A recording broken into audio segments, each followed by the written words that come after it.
Bagimu Kristus. Siapa yang melahirkan Tuhan? Woi. Oke, jawab Tuhan. Saya jawab Tuhan, selesai. Yang melahirkan siapa? Hah? Yang melahirkan siapa?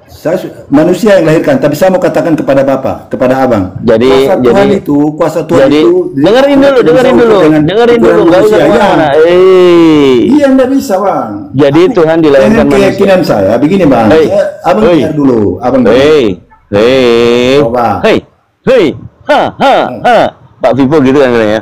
Saya dengar ya, bagaimana? Oke, jadi Anda percaya Tuhan dilahirkan manusia?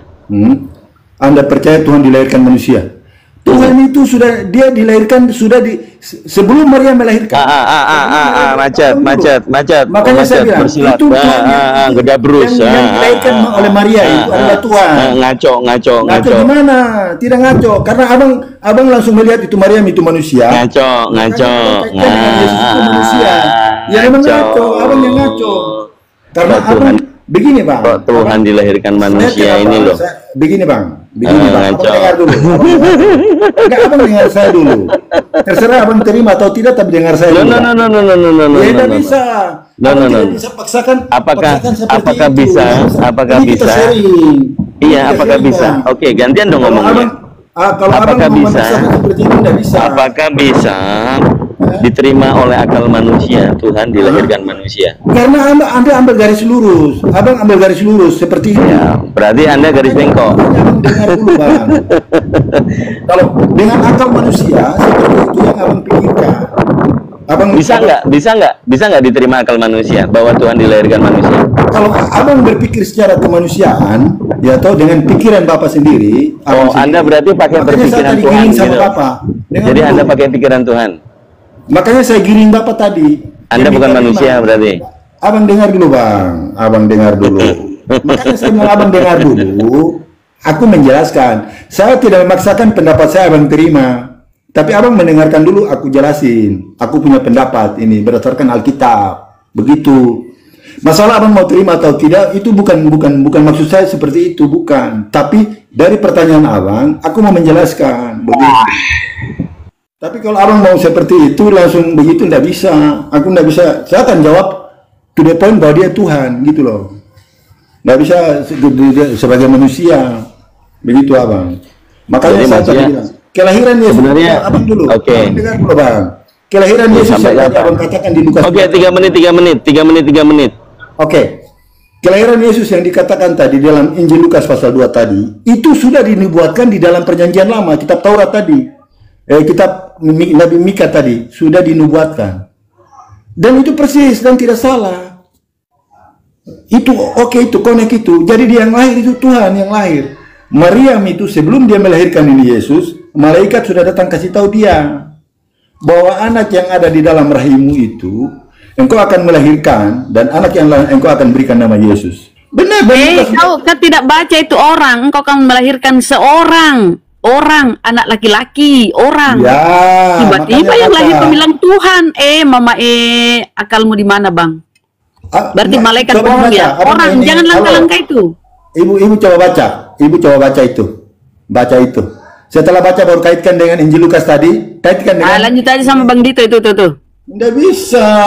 Itu udah connect itu. Nggak bisa kita rubah-rubah itu. Yang itu kata malaikat yang lahir itu apa? Kata malaikat. Ya, biar 3 menit aja, Bun. Ini udah tinggal setengah menit. Silakan, Pak Doma.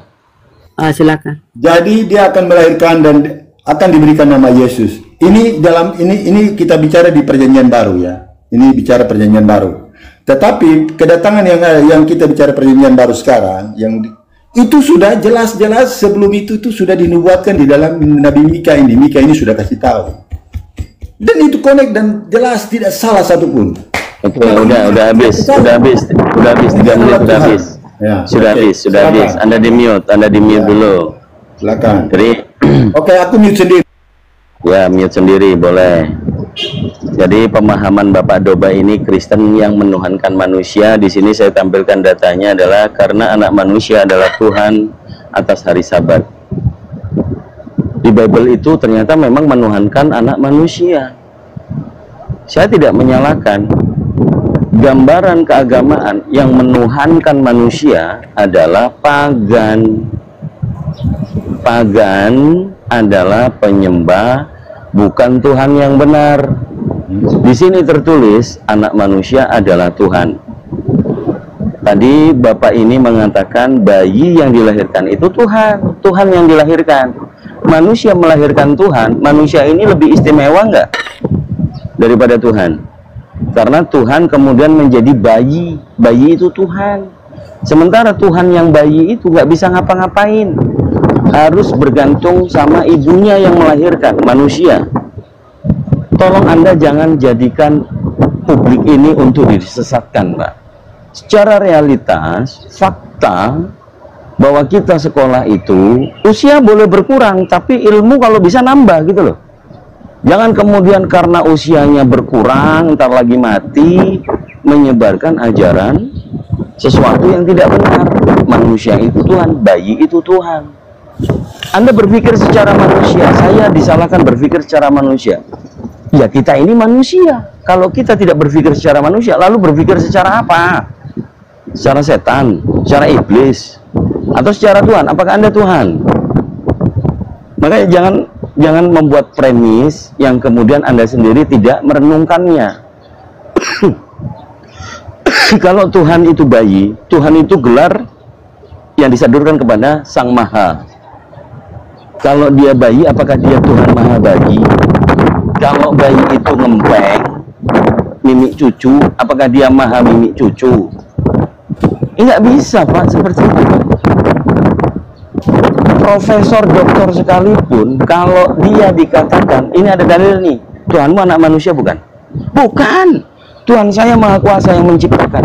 Di sini tulisannya Matius 28. Anak manusia adalah Tuhan. Anda kotak-katik itu. Ini salah atau betul? Kalau dia ini Anda anggap betul, anak manusia adalah Tuhan atas hari Sabat. Hari Sabat itu Sabtu, Pak. Atau katakanlah kalian pikir Sabat itu Minggu, berarti Tuhan hanya ada satu hari saja. Ya, saya noise karena angin ya. Mungkin bisa dilanjutkan Bunda Rahma atau yang lainnya. Saya rasa itu tidak cukup hanya 3 menit. Tapi saya mengajak berpikir Pak Doba, usia Anda memang berkurang, tapi ilmu itu ditingkatkan, Pak. Kalau meningkatkan ilmu, jangan membodohi publik. Jangan membodohi publik. 303 orang bisa jadi mereka adalah para sarjana semua yang Anda nggak bisa plesetkan gitu loh, Pak. Kalau tentang iman, kita nggak bicara iman. Iman Anda seperti itu, mau nyembah kursi, mau nyembah sendal jepit, bodoh amat. Itu, Pak, saya ngajak Anda untuk sadar ya. Gunakan akal sehat Anda. Anda mungkin sudah berumur lebih dari 40 tahun. Selama 40 tahun lebih ini ngapain aja, Pak? Masih percaya manusia itu Tuhan, Pak? Itu dulu ya. Silakan Bunda Rahma dilanjutkan. Saya menyimak aja dulu. Jadi begitu, Bang ya. Ingat ya teman-teman, ingat Pak Doba, pemberitaan tentang kelahiran Yesus itu ya, selain diedit, disalah artikan oleh penerjemah, itu pun yang menyampaikan gembala. Siapa yang menyampaikan itu? Malaikat menemui segerombolan gembala. Ya, jadi malaikat menyampaikan kepada gembala. Gembala ini nggak jelas siapa. Gembala inilah yang menyampaikan kepada si Lukas. Entah kepada siapa disampaikan. Tiba-tiba Lukas menulis. Tiba-tiba si Lukas menulis hari ini yang lahir Tuhan. Ya tentu kerja sama si penerjemah lain. Ya kan? Nah, ketika malaikat menemui Maria, malaikat menyampaikan, engkau akan mengandung dan akan melahirkan seorang anak laki-laki, orang yang akan dilahirkan. Tiba-tiba Lukas 2:11 yang lahir Tuhan. Enggak, dilanjut dulu bacaannya. Izin, saya potong sedikit. Yang lahir orang. Poinnya di situ yang lahir orang. Engkau akan melahirkan seorang anak laki-laki yang diberi nama Yesus. Itu baru komplit. Lanjut. Iya, orang kan? Iya. Kan bukan Tuhan, apalagi tuyul, orang. Nah, ketika yang lahir yang dinyatakan oleh malaikat yang lahir yang akan dilahirkan Maria adalah orang, tentu saja orang itu manusia. Tiba-tiba malaikat menyampaikan yang lahir itu Tuhan. Dikonfirmasi di Lukas 2:11, hari ini telah lahir Kristus yang diurapi Tuhan di kota Daud, padahal itu Tuhan. Tuhan. Jadi teman-teman, antara Bible si penulis dengan si penulis, antara si penulis saja saling kontradiksi. Apa yang bisa diimani dari buku yang seperti ini? Apa? Bun, Selain kebingungan. Dia nggak Ya, Bun. percaya kalau itu Tuhan bukan Tuhan. Mungkin harus ditunjukkan originalnya kali ya. Kalau ada yang paham. Iya, Biar kalau tahu. mau Habis lihat, ya waktunya ya. mau lihat originalnya? Enggak, udah habis waktunya ya. Enggak, Ya, saya tapi tanya kamu- dulu, tahu di situ bahwa itu adalah Tuhan. Anda tahu? Enggak, waktunya udah habis. Kurios di situ Anda tahu itu adalah Tuhan. Tahu? Saya minta jawaban Anda. Anda tahu kalau di situ Kurios? Ya Tuhan, nggak bisa Yesus dikatakan manusia. Saya tetap Kalau percaya. di situ Tuhan. Ya Nggak Allah, bisa. memang dia enggak Dia ini. itu Tanya. Tuhan yang lahir. Tidak bisa. Bener kan dia nggak ngerti, Bun. Ya makanya tai kucing rasa ngerti coklat kamu, imani kamu. doang. Sekarang saya ya. Itu bahasa aslinya. Saya ya. Tunggu dulu sebentar. Boleh lanjut, Ya, kau udah boleh lewat waktunya, sampai Bang. pagi. Udah Boleh. lewat. Dengar. Udah- Saya udah ngambil lewat kesimpulan. Tunggu dulu, Ya, jangan ngambil dulu. kesimpulan. Terakhir ngomong, dia nih. Dengar saya sebentar. Kalau kau mau benar-benar pengen tahu itu Bible, kau baca juga bahasa originalnya. Jadi kau tahu bahwa Eli ini banyak menyimpangkan. Kan kau kaget. Itu Saya tidak kaget. itu Tuhan, bukan Tuhan. Padahal aslinya itu Tuhan. Makanya kalian confused, kalian bingung. Lanjutlah coba, apa yang mau kau jawab? Saya mau jawabnya begini.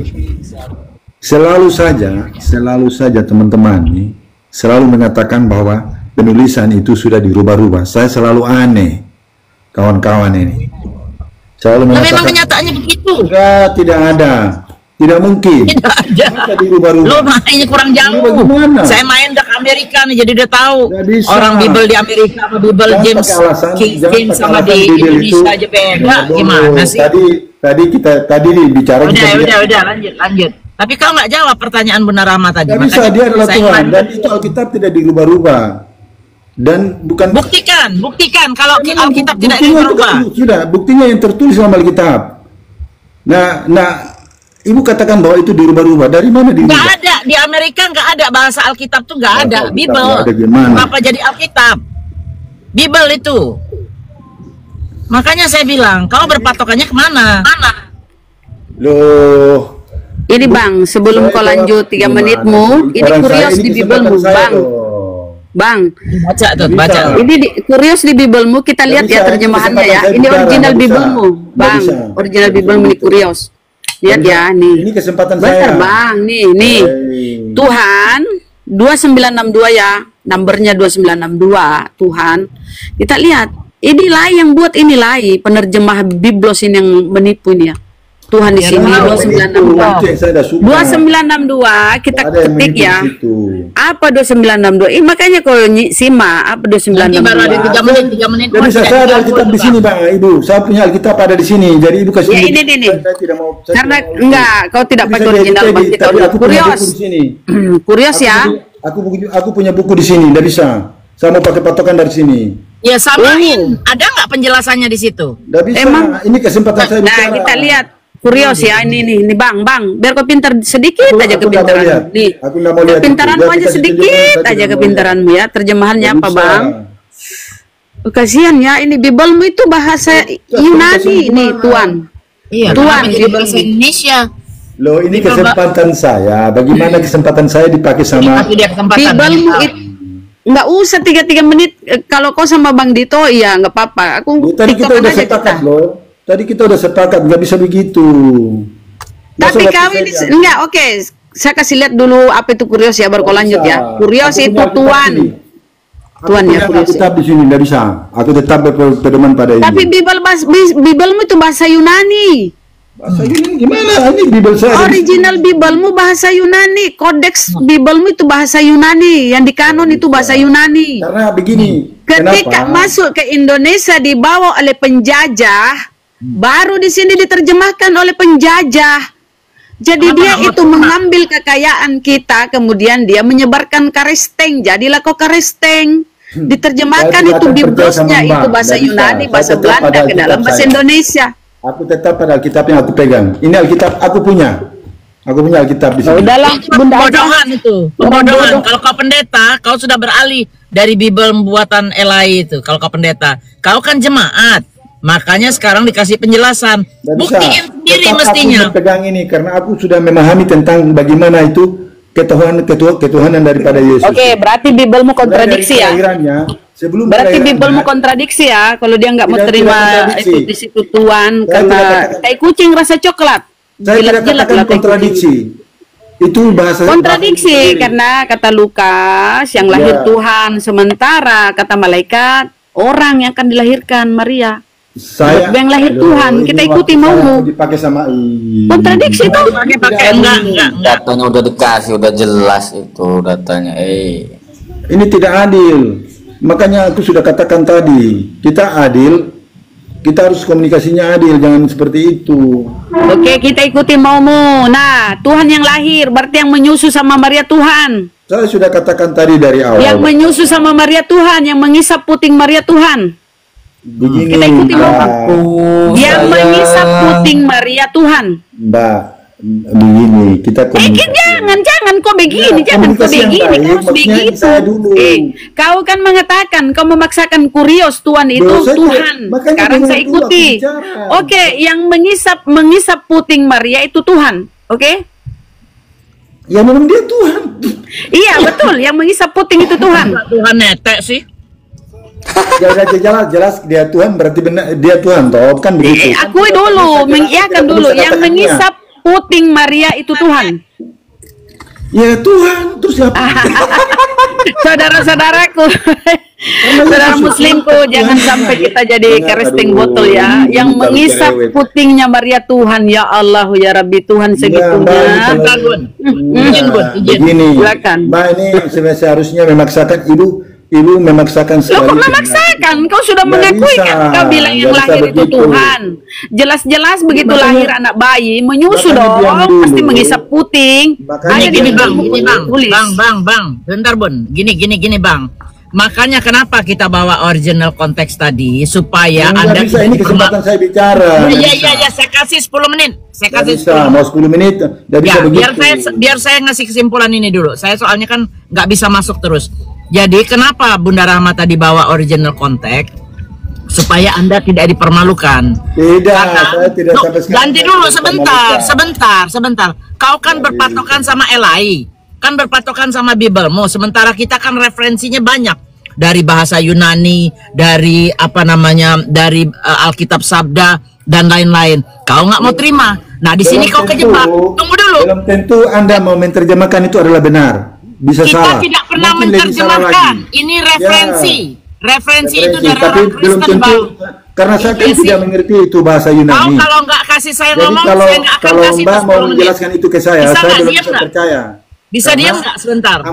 Karena ini Mbak juga Moderator, bukan tolong di-mute orang dulu ini. Yunani. Kafir laknatullah ini. Nah, dengar saya. Orang mau ngasih tahu referensi dari bahasa original supaya kau tidak ketabok mukamu sendiri.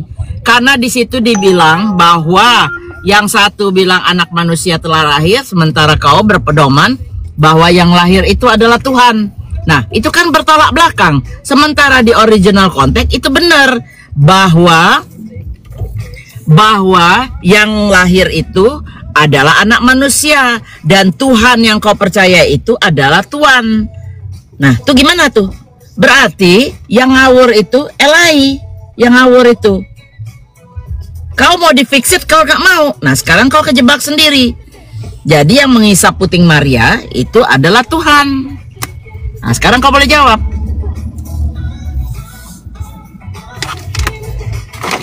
Jawablah, buka mute-mu. New message from Charlie, standing in front of Radici in Hermosa.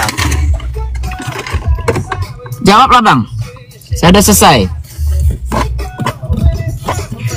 Makanya ini, aduh, kalau komunikasi begini maka kurang bagus ini sih.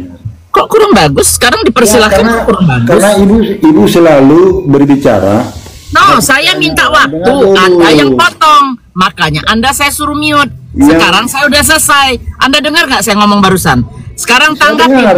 Tanggapin makanya. Udah. Tanggapin aja. Saya tanggapi. Apa yang dibicarakan oleh Ibu tadi berkaitan dengan original teks itu semuanya itu saya katakan bahwa yang Ibu katakan itu belum tentu, kurang lebih 98% itu tidak benar. Referensinya Sabar dulu, nah ini selalu potong, aduh. Nah, mana buktinya itu. Itu bukan Buktinya jawaban. mana? Buktikan. Dulu, saya bilang, dengar dulu. Ini pendapat saya. Berarti kamu didengar congormu ya? Congornya aja mau didengar dia. Enggak, dengar dulu. Gak ada bukti. Buktikan dulu tuh. Itu aja bang. Teks original Biblemu itu Yunani. Makanya Biblemu itu di kanon di Roma sana, bahasa Yunani, Biblosmu. Itu yang kau pegang itu sudah diterjemahkan berpuluh-puluh ribu kali diterjemahkan. Saya mau tanya, apakah Ibu lincah bahasa Yunani? Saya mau tanya. Bukan masalah tolol bener. Itu Bang Dito jago bahasa Yunani. Bang Dito jago bahasa Yunani. Orang Islam sekarang jago-jago 2-3 bahasa. Kami juga ada. Kristen aja yang ketinggalan. Kristen tuh selalu left behind. Lebih behind ada. Nah, nggak mau ngakui. Sekarang kau kebok sendiri. Tuhan netek sama Bunda Maria. Tuhan netek. Kau ngakuin Yesus Tuhan. Tuhan netek. Kalau Tuhan terus gimana? Ya udah. Jadi kau akui bahwa dia netek. Jadi begini Mbak. Makanya Mbak ini jangan kasih kesempatan orang bicara dulu. Ya ngomong aja ngomong. Nggak masalah. Ini Mbak berdua ini maunya ngomong saja.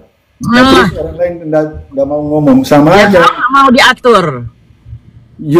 Karena memang itu pendapat saya, tanggapan saya, nggak bisa. Saya nggak peduli pendapat Anda. Yang penting berdasarkan data. Pendapat Anda nggak ngaruh. Siapa Anda mau kasih pendapat? Saya sampaikan datanya. Saya sudah sampaikan datanya. Berlawanan. Bagaimana? Berlawanan gimana? Mau mengakui Yesus Tuhan, berarti Yesus netek sama Maria. Itu jawabannya.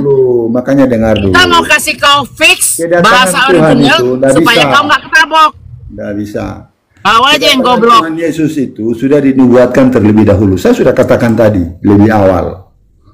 Dan kelahiran Yesus itu sudah dinubuatkan terlebih dahulu. Lahir di mana dan akan diberi nama apa, nama siapa, itu sudah dinubuatkan terlebih dahulu sebelum dia lahir. Sebelum itu dibuat. Apapun itu dibuatkan atau dinebetetkan, dikodobototkan.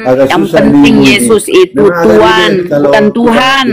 Kalau Yesus itu Tuhan, berarti dia mengisap puting Maria.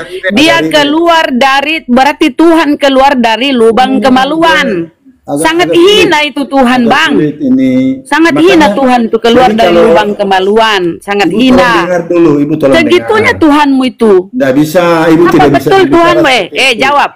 Kalau kau mengatakan yang lahir itu Tuhan, berarti Tuhanmu keluar dari lubang kemaluan. Iya. Jangan bilang begini, akui dulu. Akui dulu.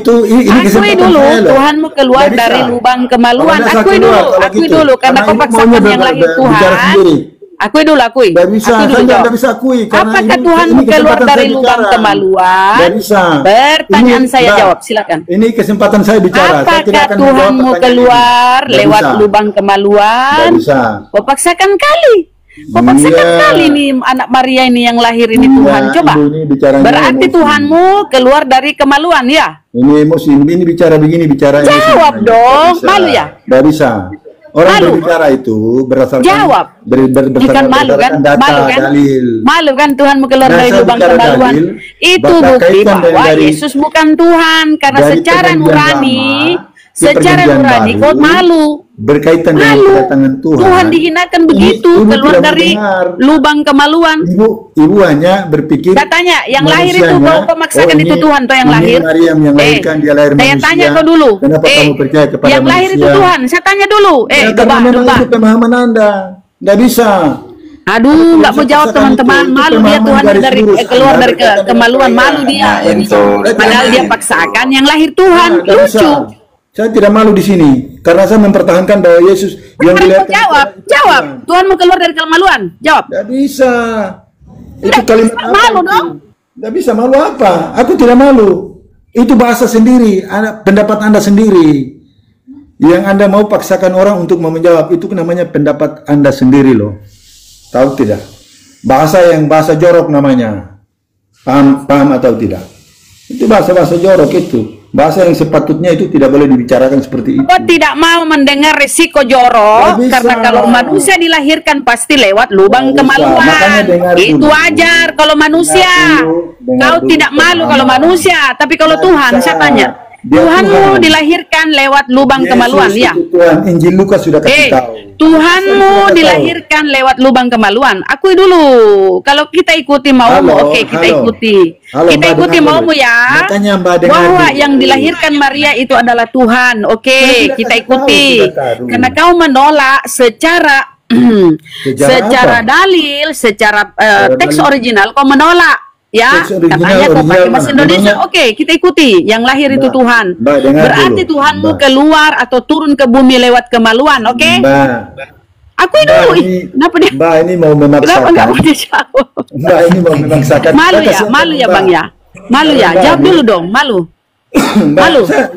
Malu ya? bagaimana? Jawab Yang- dulu yang dong. siapa? Kok malu Justru dia yang ya? malu ibu. Itu Karena resiko ibu sama- menuhankan. Ibu sama Ya, sekali manusia tidak paham. yang dilahirkan risiko, tapi kau Ibu mengimani sama itu sekali Tuhan. tidak paham sama sekali. Ya kan? tentang Kau mengimani isi Tuhanmu Alkitab dilahirkan. secara keseluruhan. Minimal kalau ibu berbicara Halo? tentang ketuhanan Yesus. Jawab jangan dong, baca, jangan Tuhanmu copot ayat itu A, B, C, D. ya kau Percuma. memaksakan Tuhan Nggak ini bisa. yang originalnya adalah Nggak Tuhan, bisa. Pantas ya Ibu originalnya merdeka. adalah Ibu tidak Tuhan, selama ini- tapi Ibu kau selama ini paksakan sampai adalah tidak Tuhan. paham. Oke, Karena kita Ibu ikuti tidak maumu. copot ayat. Berarti Nggak yang bisa. dilahirkan Maria ini, yang Percuma. keluar dari kelamin Maria itu Tuhanmu. Udah deh, percuma kalau menjelaskan sama orang. seperti Kenapa ini. kau nggak mau jawab? Malu? Nggak bisa. Malu karena Tuhan kau keluar dari jawab- kelamin, malu. bicaranya cuma congor-congor Jawab dulu lah, ini kan penting. Kau bilang yang malu lahir siapa? Tuhan Anda yang toh. malu karena Kau Anda maksakan selalu yang lahir mendalilkan bahwa Tuhan Alkitab toh. sudah dipalsukan. Ya harus kau Nah, akui itu dong, jangan dalilnya malu-malu Anda. gitu. Ah, malu-malu Nggak kucing bisa. kau ini. Anda Malu-malu saja tidak paham kucing. bahasa. Malu-malu Anda saja tidak paham bahasa nih, Yunani. Tuhannya dilahirkan Tapi lewat sosok kelamin. pintar. Padahal Malu mana? nih ye. Bego. Malu Bego nih ye. pintar. Tuhannya Bego, dilahirkan bego, lewat bego bahasa kelamin. Yunani, tapi pintar Malu bahasa dia. Yunani. Anda yang malu, Malu Mbak. enggak mau Anda diakui. malu. Maunya aja Tuhannya dilahirkan, tapi ketika malu tuh, makanya secara nurani nggak mungkinlah Tuhan sehina itu, saudara. Dia keluar lewat ciptaannya, nggak mungkin. Ya Allah ya Rabbi, di mana akal kalian saudara-saudara Kristen? Masa Tuhan keluar lewat ciptaannya? Ya Allah ya Rabbi, di mana akal kalian teman-teman? Secara nurani kalian malu kan? Itu tandanya bahwa secara akal, secara hati, secara kolbu, nggak mungkin kita menerima hal semacam itu. Tuhan yang maha mulia, yang maha perkasa, yang maha bijaksana, maha pencipta, maha segalanya, maha. Harus keluar lewat kelamin. Nggak mungkin kamu menerima secara akal, tertolak. Secara nurani itu hatimu pasti menangis. Tapi karena iman dogma doktrin di kepalamu sudah membungkus akalmu, itulah kalian memperbodoh diri demi mengimani dogma doktrin. Jadilah kalian begitu, jadi orang dulu seumur hidup. Malu sendiri tuh kau, malu. Kita melahirkan, kita seorang ibu yang melahirkan nih. Kita melahirkan bagaimana itu? Keluar bersama najis, darah, kotoran, lendir. Tuhan, kau bilang di situ keluar. Auzubillahi min zalik, ya Allah ya Rabbi. Hai manusia, Silakan Bang. Aku makan dulu, izin.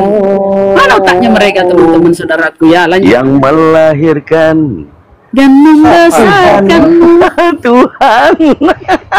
malu sendiri dia Bang. Paksakan yang lahir Tuhan, ya Allah. Lanjut Bun, lanjut Bang. Aku makan dulu, izin. Sambil sholat.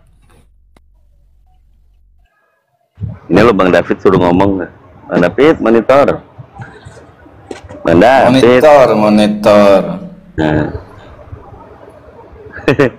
Ibunya Bang, melahirkan mau nanya Tuhan. nih tentang ayat ini nih. Ini gimana sih pemahamannya? Yang boleh Bang? Monitor. Halo. Iya lo. Ditukar aja lagi nanti minta. Ini tentang ini nih, Galatia 1 ayat 8. Ya. Apa tuh? Tetapi sekalipun kami atau seorang malaikat dari sorga yang memberitakan kepada kamu suatu Injil yang berbeda dengan Injil yang telah kami beritakan kepadamu. Terkutuklah dia. Oke, yang berbicara di situ siapa? Paulus kan? Iya, Galatia, Paulus. Ya, apakah Paulus menerima Injil? Yang menerima Injil itu Yesus apa Paulus ya? Paulus kan menerima Injil kan, bukan dari manusia itu. Iya, tapi sebenarnya yang menerima Injil itu Yesus apa Paulus?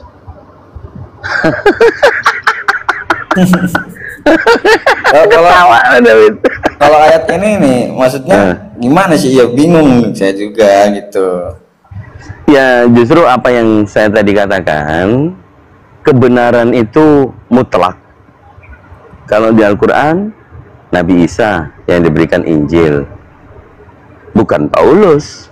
Makanya umat Islam meluruskan orang-orang Kristen yang tidak mengetahui kebenaran bahwa kalau Nabi Isa alaihissalam satu orang yang sama dengan Yesus, maka yang menerima Injil adalah Nabi Isa atau Yesus, bukan Paulus.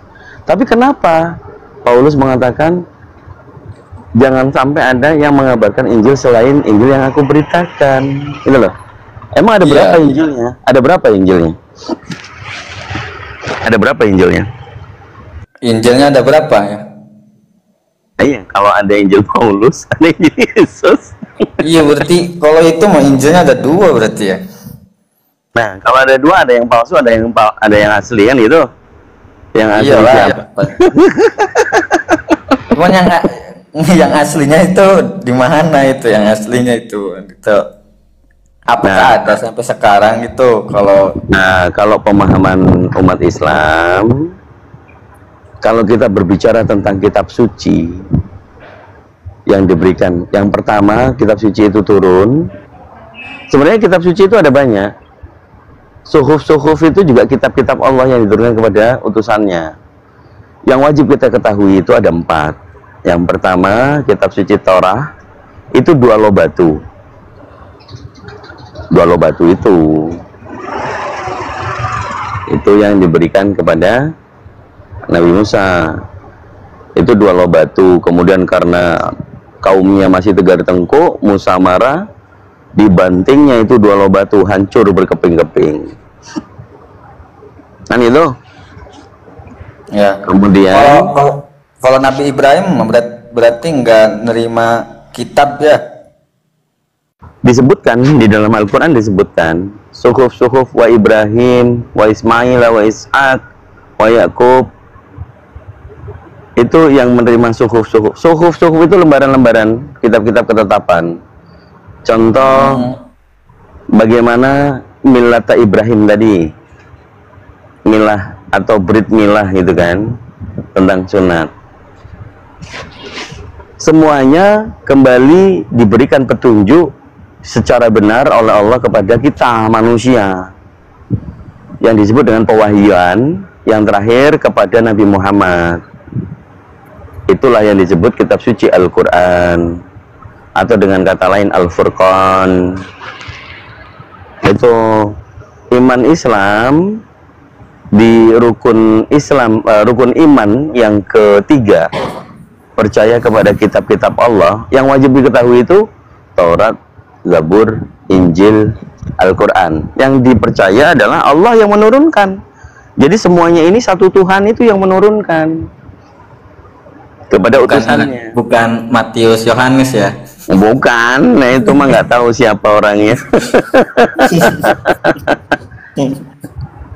Ya, makanya kalau mencari kebenaran, jadilah seperti bayi yang sering bertanya. Benar-benar bertanya, ini apa ma, kan gitu tuh.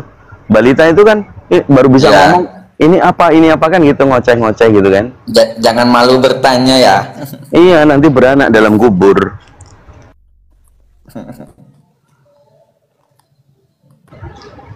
Itu.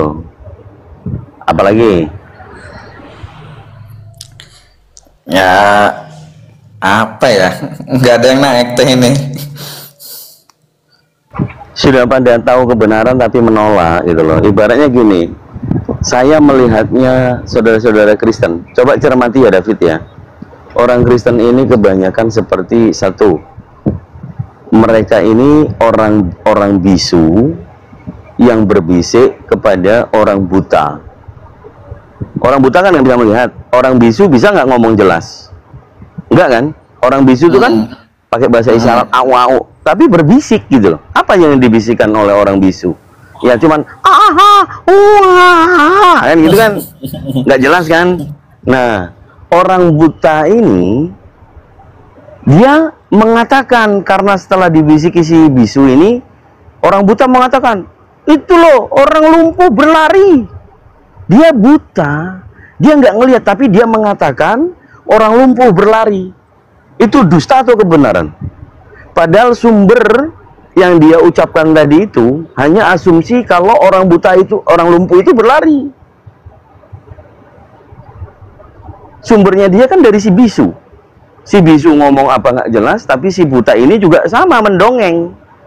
Cuman omong-omong, orang lumpuh berlari. Itu psikologi, kalau kita bicara tentang filsafat ya, filsafat untuk membangkitkan kognitif kita bekerja.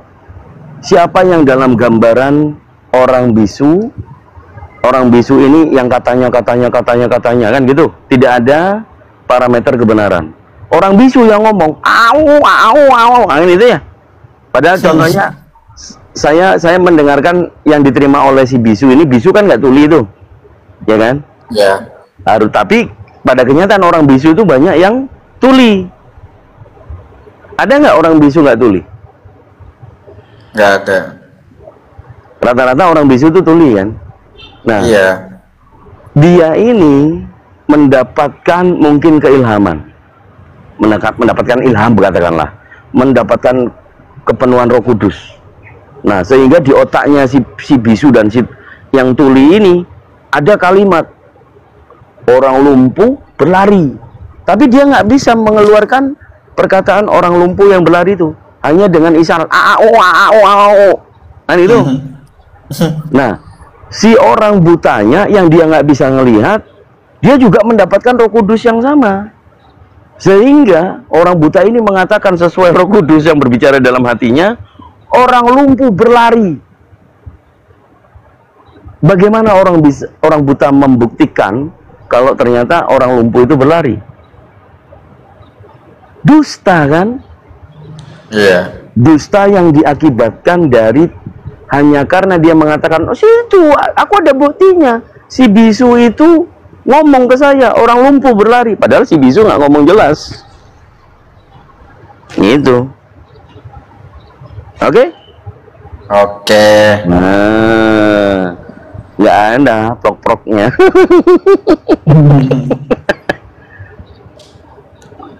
Nah, gambaran yang tadi saya katakan juga, usia boleh berkurang, tapi ilmu harus ditambah.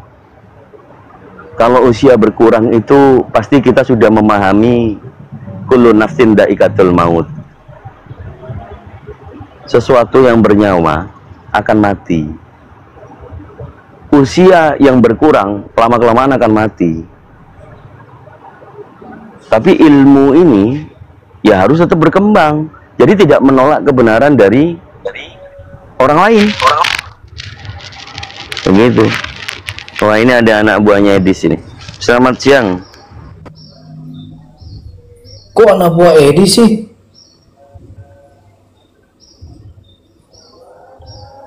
Halo? Ya kan kemarin Anda yang bilang lebih baik saya menyimak di guru saya di Edis, lebih bermanfaat kan gitu. Siapa yang bilang? Pura-pura lupa.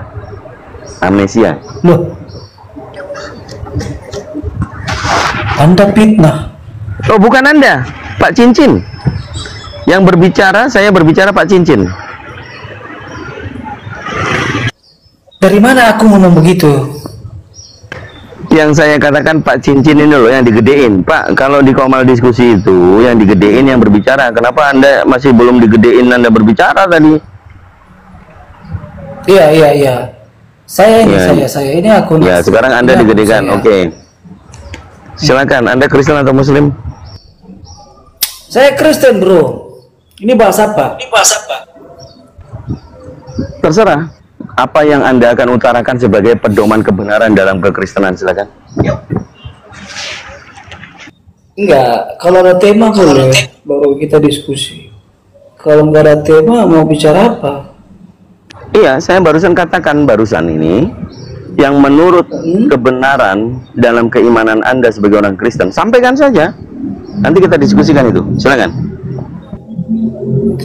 Kalau berbicara tentang kebenaran, Pak, kita sebagai orang Kristen kita percaya bahwa firman Tuhan itu adalah kebenaran. Gitu loh. Yesus itu adalah kebenaran. Nah, karena di dalam Injil Yohanes pasal 14 itu ayat yang ke-6 itu ya. Itu kan bilang bahwa kata Yesus, dia memproklamirkan dirinya bahwa akulah jalan, kebenaran, bukan saja kebenaran tapi dia hidup. Dia adalah jalan, dia pula adalah kebenaran, dia pula adalah kehidupan. Nah, di luar Yesus itu binasa, Pak. Makanya kebanyakan Mak, coba dibacakan dalilnya. Coba dibacakan dalilnya.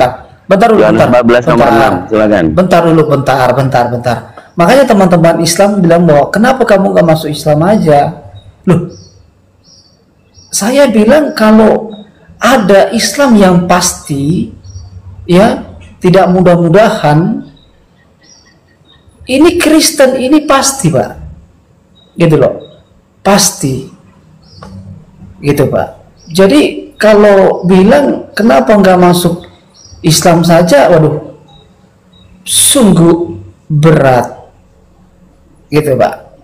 Karena begini, orang yang datang dari surga, yang namanya Bapa atau Yesus Kristus itu, yang telah turun ke dalam dunia, kemudian dia naik lagi ke surga. Nah, itu yang harus kita percaya. Bukan orang mati yang nggak bangkit-bangkit. Nah, itu lucu. Kalau mati nggak bangkit-bangkit, apa pula yang kita mau percaya? Enggak, Kristen itu pastinya gimana, Pak? Pasti masuk surga apa gimana, Pak? Oh, ada ayatnya. Iya, pastinya masuk apa?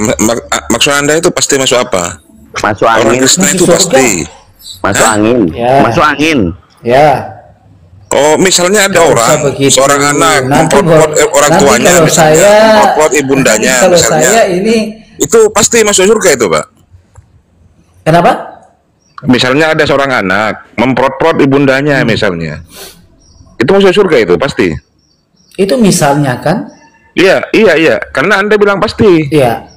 Ya, Iya. Apakah ada kejadian seperti itu? banyak kejadiannya banyak.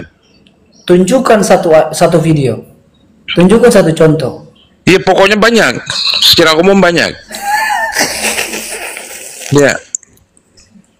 Itu bisa masuk surga, Pak. Tunjukkan satu contoh. Tunjukkan satu contoh. Iya, seorang Kristen anak begitu. memperkosa ibundanya misalnya. Saya berbicara umum. Mana contoh? Contohnya mana? Jangan gini, Pak. Kita kalau berbicara tentang kebenaran. Iya, tunjukkan kalau Itu- Kristen itu katanya pasti. Kalau agama lain Iya cuma dong. angan-angan. Itu kan yang saya tangkap dari Oh, iya. pembicaraan Anda, narasi Anda tadi. Jadi begini, Pak. Kalau Ya, kita coba berbicara tunjukkan tentang aja. Kalau kebenaran, Kristen itu memang pasti masuk surga di mana? Tunjukkan gitu aja. loh, ayat dalilnya ada, Pak. Tunjukkan. Oke, saya tunjukkan dalilnya ya. Ya, tunjukkan, silakan. Parah nih namanya. Bentar, Pak.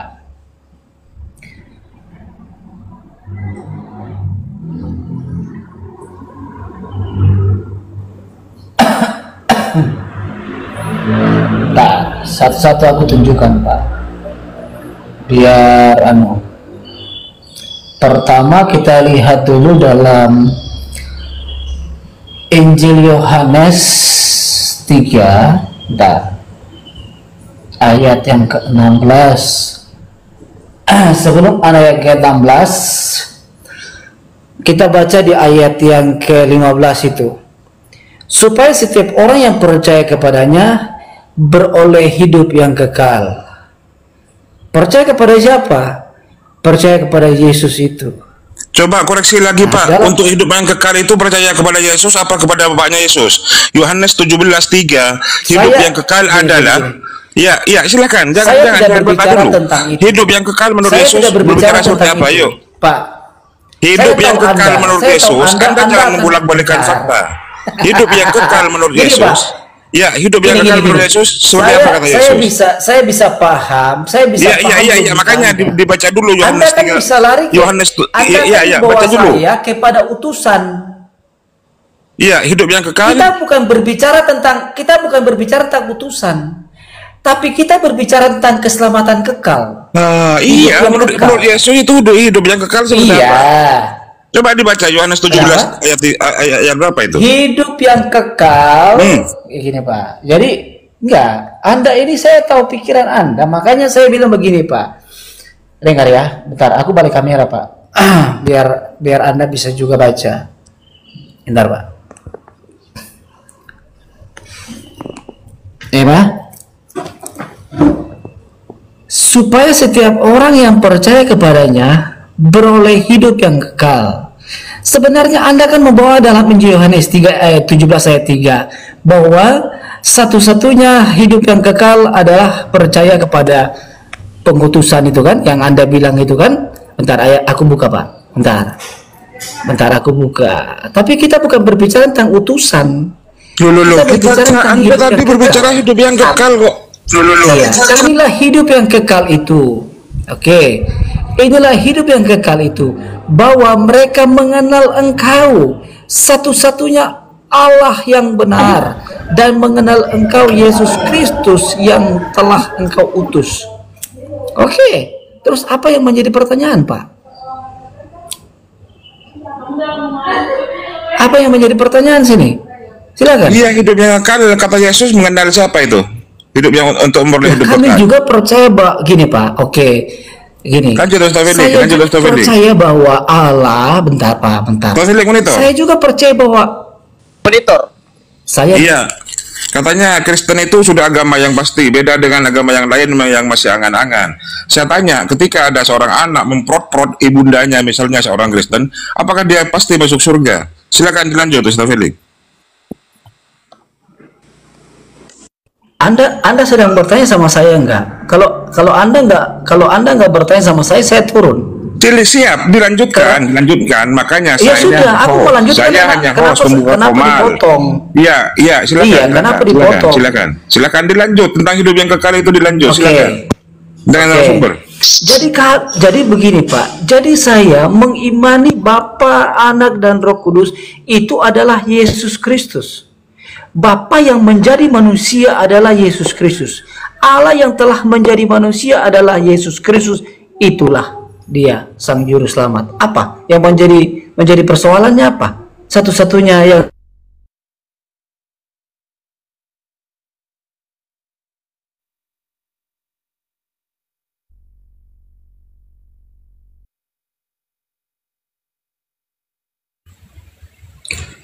Mana nih? Macet. Ada suara?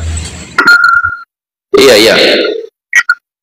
Iya, jelaskan dulu Bang Raymond. Anda mengatakan bahwasanya agama Kristen sudah pasti. Referensinya dari mana bahwa agama Kristen sudah pasti selamat? Harus Anda pertanggungjawabkan dengan menggunakan referensi. Silakan.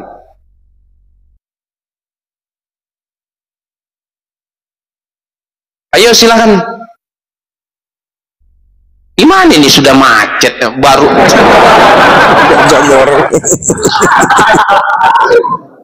Ayo pertanggungjawabkan dulu. Yakinkan kepada penonton dulu bahwa agama Kristen agama sudah pasti selamat gitu dalam Bible.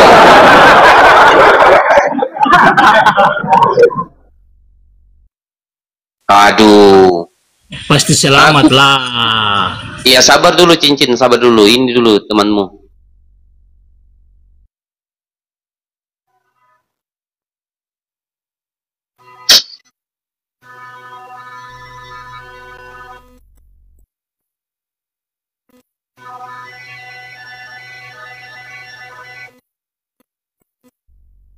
Ayo jelaskan dulu kepada kami, agama Kristen masuk surga.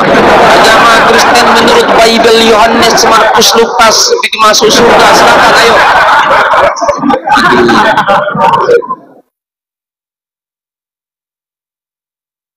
Aku turun tadi Ustaz, nonton Nanu dulu tadi. Aku nonton ini pertarungannya Kamsat Cimayat. Ayo teman-teman. Tuh kabur dah. Aduh. Kamsat Cimayat tidak bisa meng-KO-kan lawannya. Tapi dia menangkan. Oke, ayo. Itu berarti dia tidak menang. Kalau dia tidak meng-KO-kan lawannya, Tidak ada yang memiut dari tadi. Tidak ada yang memiut. Tidak ada. Saya ayo. Moderator di bawah nggak ada yang mute. Saya juga nggak mute. Kalau Kamsat tidak menjatuhkan lawannya, diskusi di sini lintas agama, lupakan itu. Tidak ada yang di mute. Ayo naik lagi kalau memang kebental, naik lagi. Ayo. Naik lagi, silahkan naik lagi. Kalau mute tanda tak berdaya. Silahkan naik lagi kalau memang merasa bahwa Anda di mute. Konfirmasi ke atas. Berdaya. Datang dikira singa, malah kayak kucing. Aduh, gimana nih Ustaz? Iya. Ini ada. Sorry bos, sorry bos, sinyal saya bos, sinyal. Halo? Aduh, enggak. Iya, halo. Iya, halo. Sorry. Iya. Sorry bos, Gimana? sinyal saya. Gimana? Ayo kita diskusi. Ya, kita tunjukkan. Bentar. Ya, sabar. Ayo kita begini Bang Raymond. Ayo kita tunjukkan kepada penonton. Mute itu pertanggungjawabkan kepada penonton tentang narasi Anda tadi mengatakan bahwasanya. Sabar. Kita ganti-gantian ngomong, tunjukkan kepada penonton, yakinkan kepada penonton bahwa agama Kristen agama benar, kemudian selamat, silahkan. Oke. Tapi dengan referensi Pak ya, bukan narasi liar, referensi. Iya, referensi apa? Waduh, referensi juga nggak tahu. Referensi artinya data yang bisa dibenarkan, data yang bisa divalidasi. Gini Pak. Silakan. Oke.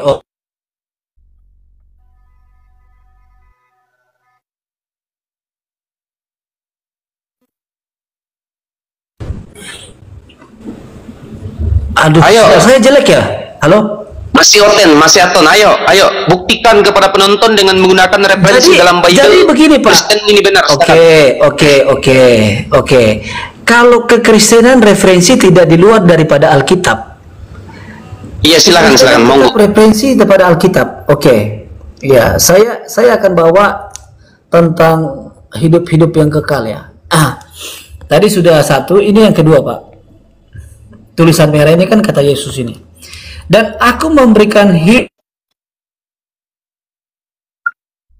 dan binasa sampai selama-lamanya, dan seorang pun tidak akan merebut mereka dari tanganku. Sudah paham Pak? Dan aku memberikan hidup yang kekal kepada mereka. Oke. Mereka ini siapa? Oke, sabar. Oke, bisa saya tanggapi Pak? Boleh saya tanggapi Ya, Bang Raymond? Tapi begini apa ya? Begini. Bentar Pak. Supaya jangan Anda lari-lari kepada utusan. Kita bukan berbicara tentang utusan. Oke. Silakan. Oke. Saya bebas dong menjelaskan tentang itu dengan menggunakan referensi dalam Bible. Yang salah kemudian ketika saya menjelaskan atau membantahnya dengan narasi liar, begitu Pak. Yesus memberikan hidup yang kekal. Hidup yang kekal itu seperti apa? Coba baca Yohanes 17 nomor 3 Bang Raymond. Bang, Justru, Anda harus pakai kitab Anda, Bang. Aduh, banyak yang kejang-kejang ini. Harusnya pakai kitab Anda. Gimana ini Bang Raymond? Iya. Bentar. Oke, Bang Raymond. Dengar suara monitor. saya. Ini putus-putus. Dengar. Bagus. Oke. Yesus memberikan hidup yang kekal. Hidup yang kekal itu justru dijawab oleh Yesus secara eksplisit dalam Bible. Yohanes 17 nomor 3. Inilah hidup yang kekal itu, bahwa engkau mengenal Allah satu-satunya Allah yang benar, dan mengenal Yesus Kristus sebagai utusan. Begitu Pak. Berarti hidup yang kekal itu adalah menyembah kepada satu Tuhan dan mengenal Yesus Kristus sebagai utusan. Itu Pak. Nah, ketawa. Oke. Berarti menurut Bapak Yesus itu siapa? Tuhan apa utusan? Anda ini kurang lebih. Oke, sabar. Felix. Menurut Bapak Yesus itu Tuhan apa utusan? Jawab dulu. Bentar. Ini kita bukan berbicara tentang utusan. Iya, nah kita kan membicarakan siapa Yesus. Yesus siapa? Yesus Tuhan apa utusan? Ini ketawa. Bicara apa? Keselamatan. Kita tidak berbicara tentang siapa yang diutus atau sabar Bang Raymond. Bapak ini bisa diskusi enggak? Bapak ini bisa diskusi enggak? Sabar. Jalan keselamatan yang diterangkan oleh Yesus adalah, karena kan dalam ayat yang lain, aku adalah jalan keselamatan dan hidup, betul? Tidak ada sampai kepada Bapa tanpa melalui aku, kata Yesus. Betul. Yesus berkata, aku adalah jalan keselamatan dan hidup. Tidak ada sampai kepada Bapa tanpa melalui aku, kata Yesus. Dia adalah jalan. Keselamatan. Nah, jalan keselamatan menuju kepada hidup yang kekal itu seperti apa? Jazakillahu khairan. Seperti apa? Adalah mengenal Allah satu-satunya Tuhan yang benar dan mengenal Yesus yang engkau utus. Begitu yang benar. Makanya hukum yang terutama kata Yesus adalah mengenal, ya. Dengarlah wahai bangsa Israel, Tuhan Allah kita itu satu. Itulah hidup yang kekal. Hidup yang kekal itu seperti apa, Bang Raymond? Menurut Bang Raymond, hidup yang kekal itu mengenal Yesus sebagai apa, Bang Raymond? Silakan. Oke, bentar. Hidup yang kekal itu, ya, bentar Pak, bentar. Saya akan menjawab pertanyaan. Silakan dengan referensi Pak ya. Hidup yang kekal itu seperti apa? Pakai referensi Pak. Nah, ini dia. Salam kenal Pak. Pakai referensi Pak. Gini Pak, hidup yang kekal itu yang pertama percaya. Hidup yang kekal itu yang pertama percaya Pak. Iya, percaya sebagai apa? Percaya sebagai apa? Yesus dipercaya sebagai apa? Pakai referensi, silakan. Sabar. Sekali lagi Pak ya, kita bukan berbicara tentang utusan, siapa yang diutus atau apa dan sebagainya. Kalau begitu saya tanya kepada Bang Raymond, saya tanya, hidup yang kekal itu seperti apa? Sabar. Hidup yang kekal itu, keselamatan itu seperti apa? Apa yang harus dilakukan sehingga kita selamat menurut Yesus? Silakan. Nah, itu bagus. Tadi kan Bapak tanya, bagaimana supaya hidup yang kekal itu, betul? Silakan Anda jawab dengan referensi. Silakan jawab dengan referensi. Keselamatan yang disampaikan oleh Yesus itu seperti apa? Apa yang harus dilakukan? Silakan. Apa yang harus kita lakukan supaya hidup yang kekal? Yang pertama kita harus percaya dulu. Ada dalilnya Pak. Bentar, ada dalilnya. Saya buka dalilnya Pak. Iya silahkan. Percaya sebagai apa? Ya. Sabar Pak. Santai Pak. Ini Pak, coba Bapak tengok. Supaya setiap orang yang percaya, yang pertama percaya Pak. Percaya ini adalah bagian daripada iman. Ketika orang percaya dan mengaku, kemudian meyakinkan, kemudian melakukan apa yang diperintahkan oleh Tuhan, melakukan kehendak Bapa atau melakukan kehendak Yesus, dia pasti tidak akan binasa Pak. Ini Pak, ayat yang ke-16. Karena begitu besar kasih Allah dunia sehingga ia mengaruniakan Anak yang tunggal supaya setiap orang yang percaya tidak binasa. Jadi bagaimana supaya kita memperoleh hidup yang kekal menurut Alkitab, menurut data, menurut firman Allah, yaitu percaya supaya apa? Supaya kita tidak hidup binasa. Boleh saya tanggapi? Boleh saya tanggapi Pak? Boleh saya tanggapi Pak? Kau tanggapi, silakan. Saya tanggapi. Di sini percaya, simple pertanyaan saya. Simple question pertanyaan saya Pak. Kita percaya Yesus sebagai Tuhan atau sebagai utusan? Simple question pertanyaan saya. Silakan dijawab dengan menggunakan referensi Pak. Kalau dia adalah Tuhan, tunjukkan referensinya di mana. Silakan. Oke. Kita percaya sebagai juru selamat. Saya tidak berbicara tentang juru selamat. Percaya sebagai Tuhan atau sebagai juru selamat? Oke, jujur. Sebagai Tuhan. Oke, saya tanya. Oke, berarti bukan Yesus. Saya percaya sebagai dia adalah juru selamatku. Oke, berarti bukan Tuhan kan? Berarti bukan Tuhan. Kok bukan Tuhan? Yang mana yang benar? Tuhan apa juru selamat? Saya tanya dulu. Sabar.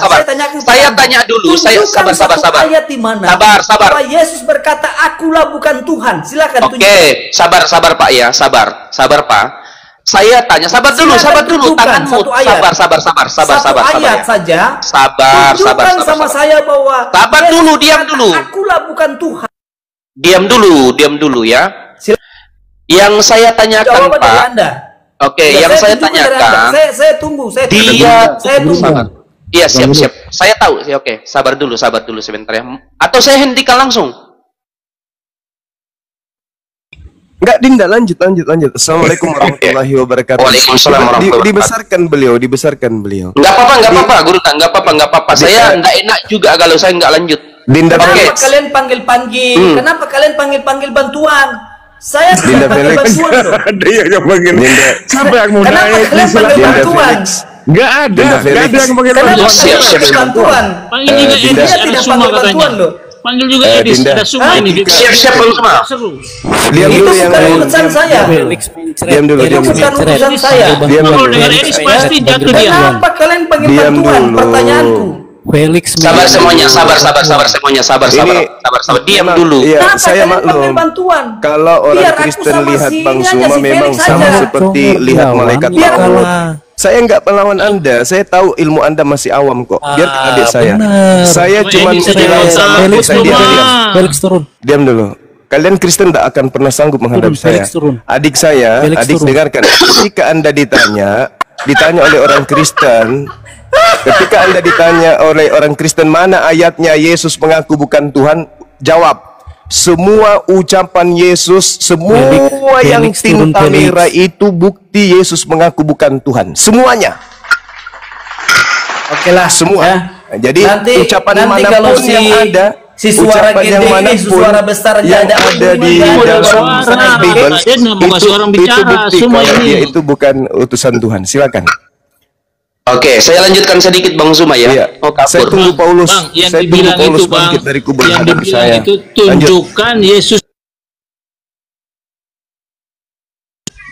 Tunjukkan Yesus berkata aku bukan Tuhan. Itu loh yang ditanya Bang. Kenapa pada turun ini? Udah turun. Pertanyaannya masih sama Bang. Enggak, yang tadi yang songong tadi itu mana? Bukan songong. Naikkan kembali. Dinda Felix, naikkan kembali. Tunjukkan bukti di mana Yesus berkata dia bukan Tuhan. Semua ucapan Yesus adalah ucapan seorang utusan.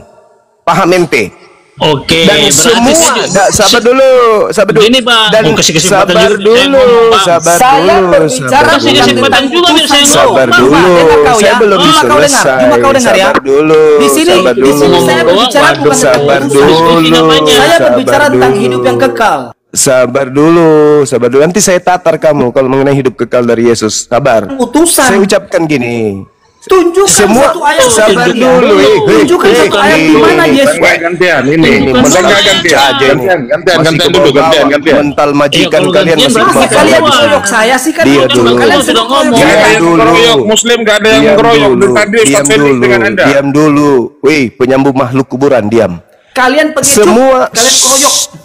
Udah, diam dulu, lebay kau. Wah, apa ini?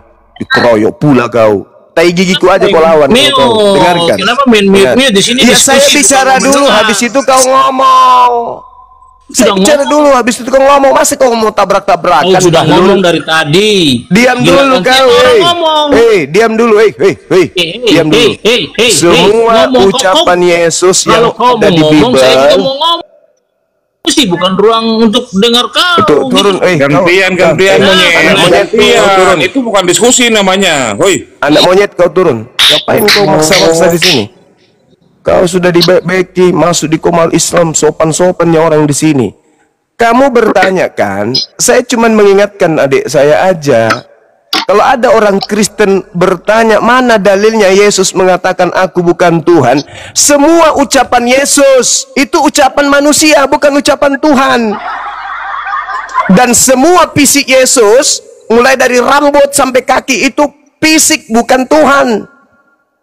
Jangan kau bertanya, menjebak dirimu sendiri.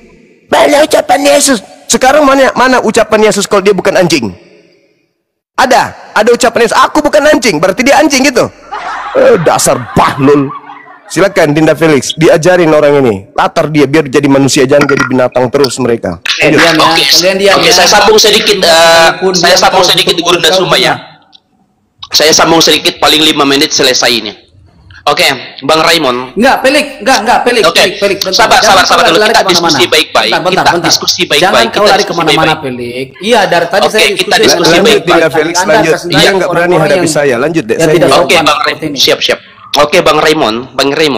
Oke, Anda tadi minta data di mana Yesus ya mengaku bukan Tuhan.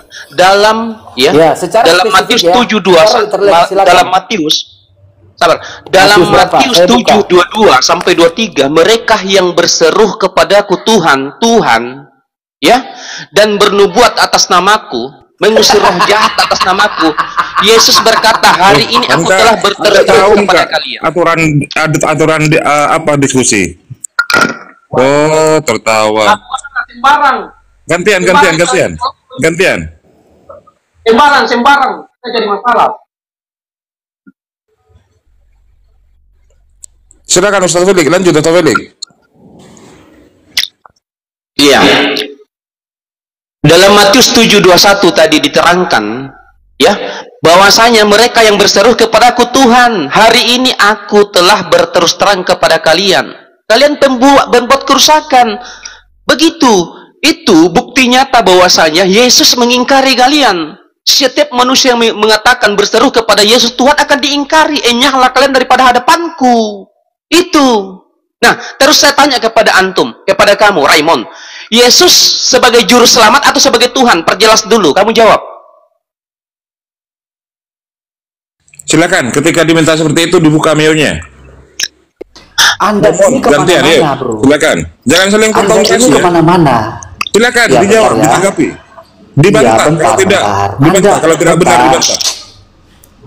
Oke, Anda ini kemana-mana. Anda tadi berbicara tentang ajaran sesat. Sekarang iya, saya bertanya kepadamu, Yesus datang sebagai Tuhan atau sebagai juru selamat? Perjelas dulu. Kalau Anda mengatakan dia adalah Tuhan, tunjukkan referensinya. Kalau Anda mengatakan juru selamat, referensinya mana? Jangan Felix, jangan kau minta bantuan sama saya. Yesus datang sebagai Tuhan atau sebagai juru selamat? Silakan dijawab dulu. Perjelas dulu kau. Aduh. Kemudian kali kau. Iya, sebagai Tuhan atau sebagai juru selamat? Silakan. Oke. Aduh, kayaknya Burunda ini harus maju nih. Dia nggak berani lawan saya. Saya itu malaikat maut bagi Kristen. Berani dia. Bukan berani lawan Anda, cuma Anda yang menang congor. Sebagai Tuhan atau sebagai manusia? Jawab dengan jawaban yang literal. Silakan. Pelik bentar. Anda tadi bawa dalam Injil Matius 7 ayat 21. Injil Matius 27:1 ayat berkata apa? Setiap orang yang berseru, bukan setiap orang yang berseru kepadaku Tuhan, Tuhan akan masuk ke dalam kerajaan surga, melainkan yang melakukan kehendak Bapakku yang di surga. Yang saya tanyakan adalah, tunjukkan satu ayat secara Lo kok belum menjawab tuh, sudah tanya balik gimana sih? Woi, kamu jawab dulu pertanyaan saya. Jawab dulu pertanyaan saya sebelum kamu tanya balik. Saya tanya kepada kamu yang berseru kepada Yesus Tuhan. Sekarang sabar. Saya akan tunjukkan. Lo kok kamu balik tanya belum dijawab langsung balik tanya, gimana sih Raymond? Saya tanya kepada Raymond, konteksnya isi daripada ayat ini. Kamu diam turun ya. Udah. Kamu diam dulu. Bisa jawab, oke. Iya, lari aja, kabur aja. Udah, itu sudah lebih bagus kau kabur. Biar Bang Zuma dapat ya lawan yang sebanding. Kalau lawan kamu percuma. Ya, ya serahkan kepada host. Monggo host, silakan. Makasih Dinda Felix, Masya Allah. Siap, Sorry kalau saya mengganggu. Enggak jadi masalah. Oke, lanjut. Iya, jadi saudara-saudara Kristen kalau mereka bertanya, mana dalilnya Yesus bukan Tuhan? Karena tidak ada dalilnya Yesus bukan Tuhan yang jelas, maka mereka mengatakan itu artinya bahwa Yesus Tuhan. Kalau kita mengatakan juga hal yang sama dengan logika dangkalnya dia, mana dalilnya Yesus mengaku bukan kucing? Ayo, ada nggak? Nggak ada, berarti dia kucing. Mana dalilnya Yesus mengaku aku bukan waria? Ayo, ada nggak? Nggak ada, berarti dia waria. Mana dalilnya Yesus aku bukan kodok? Nggak ada, berarti dia kodok gitu. Begitu maksudnya. Itu yang kalian jadikan alasan dalam berdiskusi menganggap anak orang Tuhan. Sebenarnya begini saudara-saudara Kristen. Mulai detik ini kalian harus belajar. Yesus yang kau paksakan menjadi Tuhan itu bukanlah dia yang lahir, yang diurapi Tuhan itu bukan. Yang kalian Tuhankan itu memang namanya Yesus Kristus. Paulus menyebutnya Kristus Yesus, dibaliknya sama Paulus. Yang kalian sembah itu Kristus Yesus adalah dewa yang nuzul ke bumi, turun ke bumi, mengambil rupa hamba, taat sebagai manusia, bahkan taat sampai mati di atas salib. Jadi kalian mulai hari ini, detik ini harus memisahkan antara Yesus anak Maria dan Yesus yang dewa turun ke bumi menjadi hamba. Itulah dia yang mati digantung. Antara Theos yang turun ke bumi yang menjadi hamba, yaitu yang digantung, dengan Yesus yang menerima kekuatan dari malaikat yang langsung terangkat ke langit, itu beda. Jadi mau sampai kapanpun, sampai gigi kalian memanjang 6 meter ke depan, tidak akan pernah Anda temukan dalil Yesus itu Tuhan. Semua ucapan Yesus di Bible yang tinta merah itu membuktikan dia bukan Tuhan. Ketika dia bercakap sebagai manusia. Ketika dia bicara, dia bicara Nabi manusia. Muhammad mengakui dia Nabi. Jadi semua ucapan-ucapan yang keluar dari mulut Yesus itu adalah ucapan manusia. Gantian dulu, Jack. Gantian dulu, Jack. Atau aku lempar juga kau, Jack. Lanjut, Guru. Tanya kau pengecut, tanya ngocos saja. Panggil Allah Subhanahu wa Ta'ala menjelaskan kepada kami melalui roh kebenaran, Rasulullah wa khataman nabiyyin. Nabi Muhammad itu adalah penutup para nabi. Itu dalilnya jelas. Allah yang menyatakan itu. Ini dari Allah, mana dia mengaku aku nabi. Sekarang di mana dalilnya Yesus itu mengaku dalilnya Tuhan? Muhammad mengakui nabi.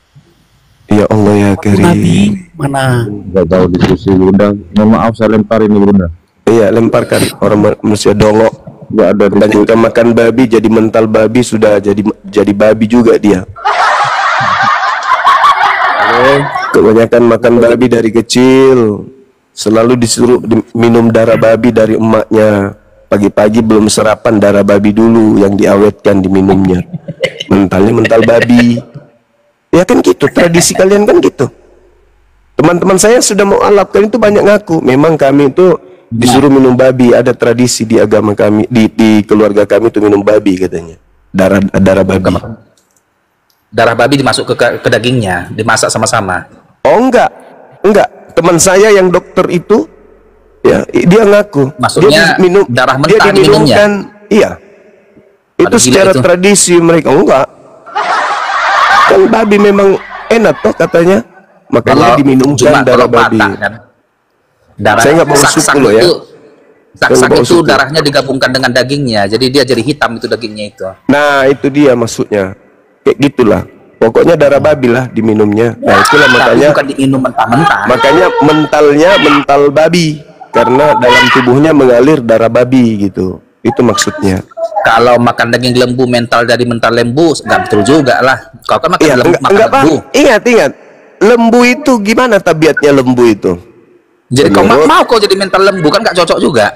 Lah, faktanya kita makan sapi kan? Itu faktanya. Semuanya kita makan. Kaulah itu.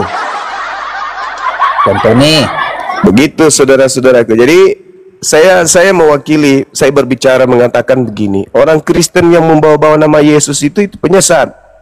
Yesus menubuatkan, penyesat itu memakai namaku. Maksudnya apa? Bawa-bawa namaku, kemana-mana pakai namaku. Padahal mereka itu bukan domba, mereka itu serigala. Kristen ini bukan domba, Kristen ini serigala. Yang disebut domba itu Bani Yakub. Kristen bukan Bani Yakub, jelas sekali itu. Jelas. Satu kelompok di atas muka bumi ini yang membawa nama Yesus, mengatakan Yesus Kristus, Yesus adalah Kristus, itu kan Kristen. Dan mereka bukan kelompok Yahudi. Kata Yesus, waspadalah kepada penyesat yang datang kepadamu memakai namaku dan berkata, akulah Kristus. Siapa yang datang kepada Yahudi mengatakan Yesus itu Kristus? Ya Kristen. Mereka akan menyesatkan banyak orang.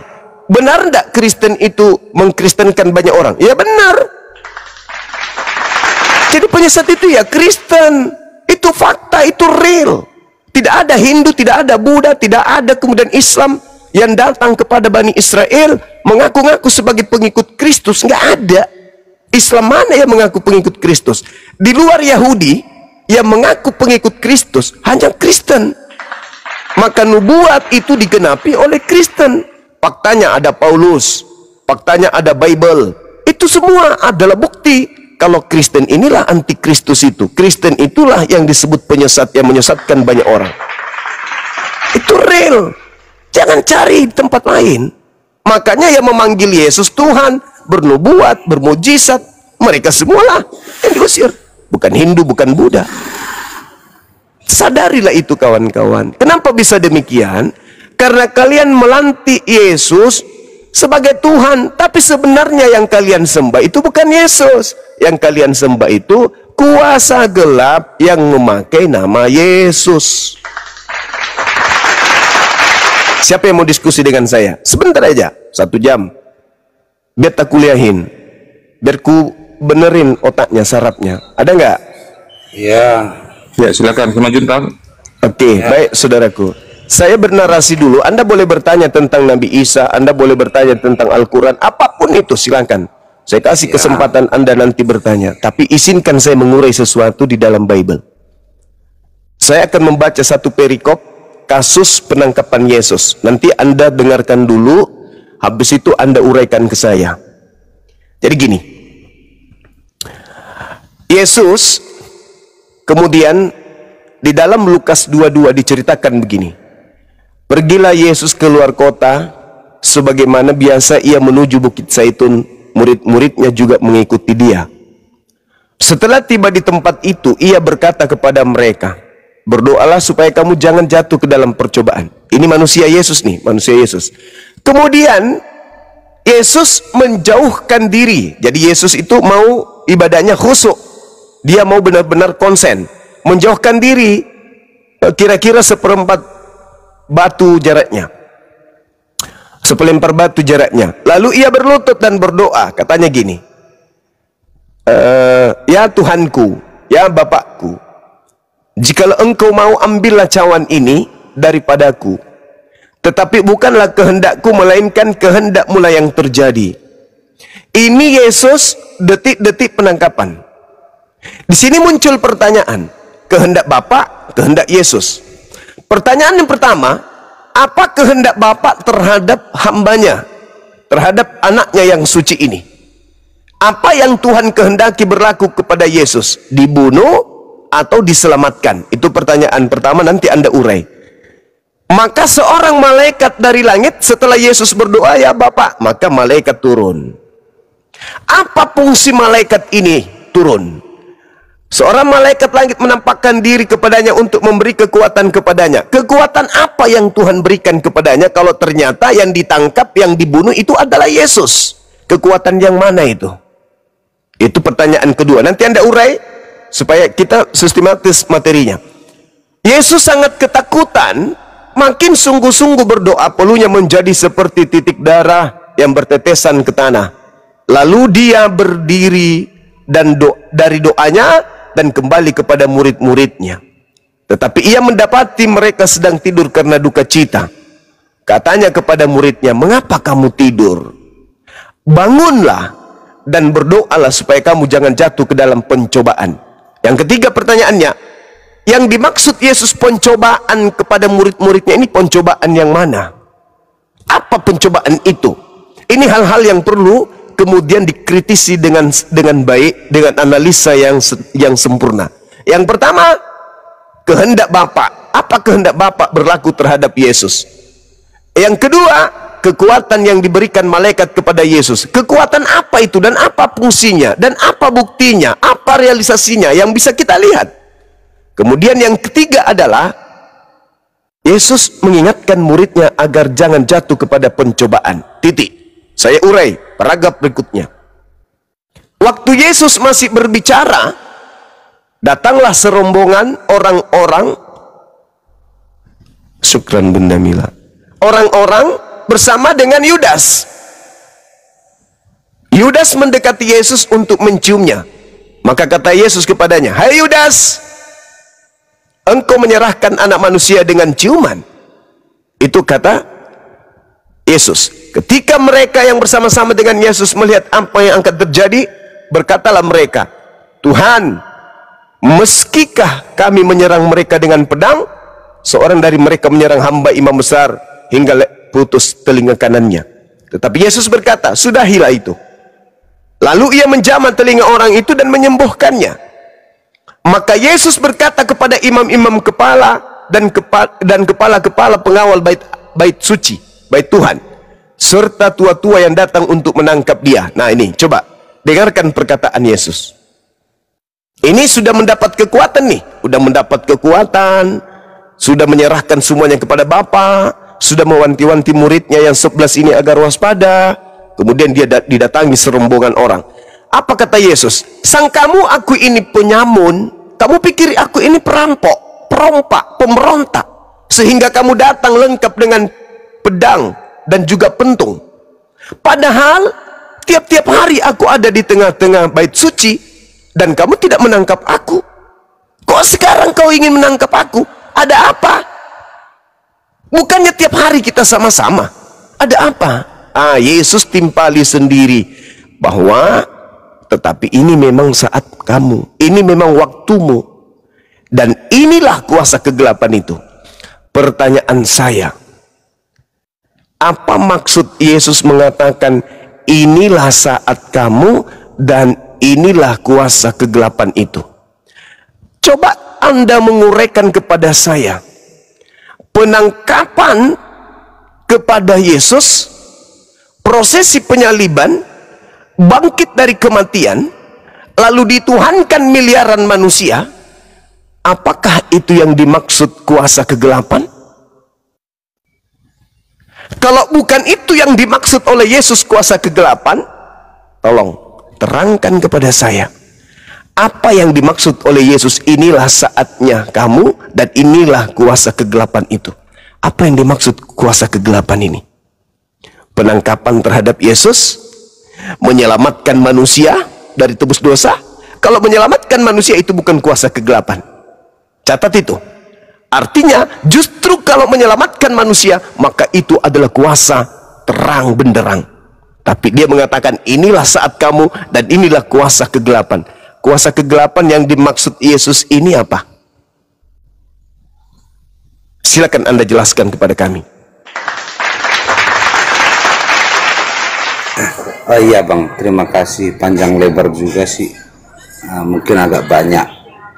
Cuman begini Bang Juma, saya mau satu suara dulu. Saya mau nanya sedikit sebelum menjelaskan. Manusia jatuh ke dalam dosa itu rencana siapa? Saya ada 3 kategori nih. Rencana Maha Pencipta, Bapa Allah, rencana manusia, atau rencana iblis. Mohon dibantu dijawab dulu. Oke. Tuhan menciptakan Adam untuk menjadi pemimpin di atas muka bumi ini. Rencana Tuhan agar alam semesta ini terpimpin. Rencana iblis menjatuhkan manusia. Paham sampai sini? Jadi Tuhan tidak pernah berencana menjatuhkan manusia. Tuhan berencana menjadikan manusia penguasa sebagai pemimpin. Tapi iblis senantiasa mengintai untuk menjatuhkan manusia, melakukan pencobaan-pencobaan kepada manusia. Sejak Adam dicipta sampai hari ini, iblis kerjanya adalah menyesatkan, mengajak manusia meninggalkan firman Tuhan. Itu. Nah, coba Anda telaah, siapa agama yang tak ada lagi firman Tuhan di dalamnya tapi dihapuskan? Lanjut. Baik, terima kasih Bang. Jadi gini, mungkin di sini kita agak berbeda ya. Kalau manusia jatuh ke dalam dosa, itu rencana manusia itu sendiri yang memakan buah itu. Nah, mungkin itu aja penjelasan saya ya, karena kita berbeda. Saya terima kasih. Itu aja Bang. Oke. Selanjutnya terima kasih. Ya. Baik, baik. Jadi kerjaan iblis itu suka fitnah. Tuhan tidak sehakikat, Tuhan tidak serupa manusia. Difitnah. Manusia sehakikat dengan Tuhan. Tuhan bukan anak manusia dan bukan manusia. Difitnah.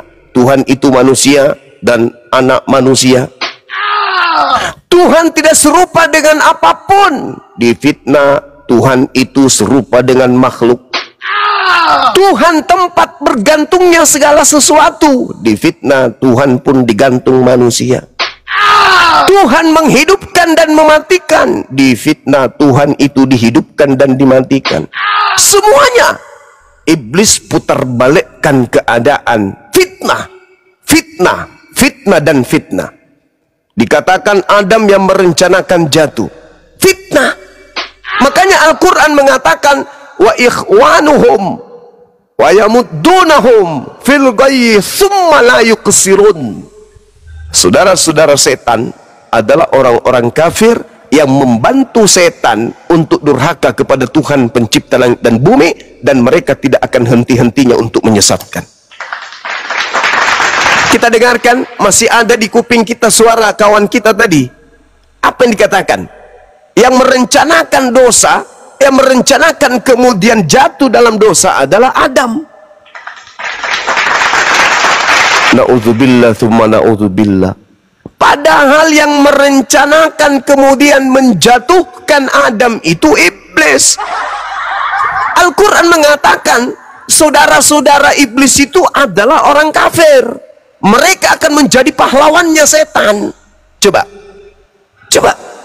Dia mengatakan Adam sendiri yang mau. Padahal jelas-jelas di Bible iblis yang mau Adam jatuh.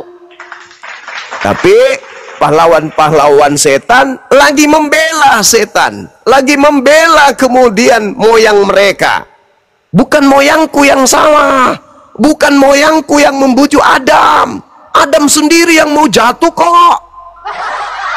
Ini Al-Quran tidak pernah keliru tentang itu, saudara-saudara. Al-Quran tidak pernah keliru.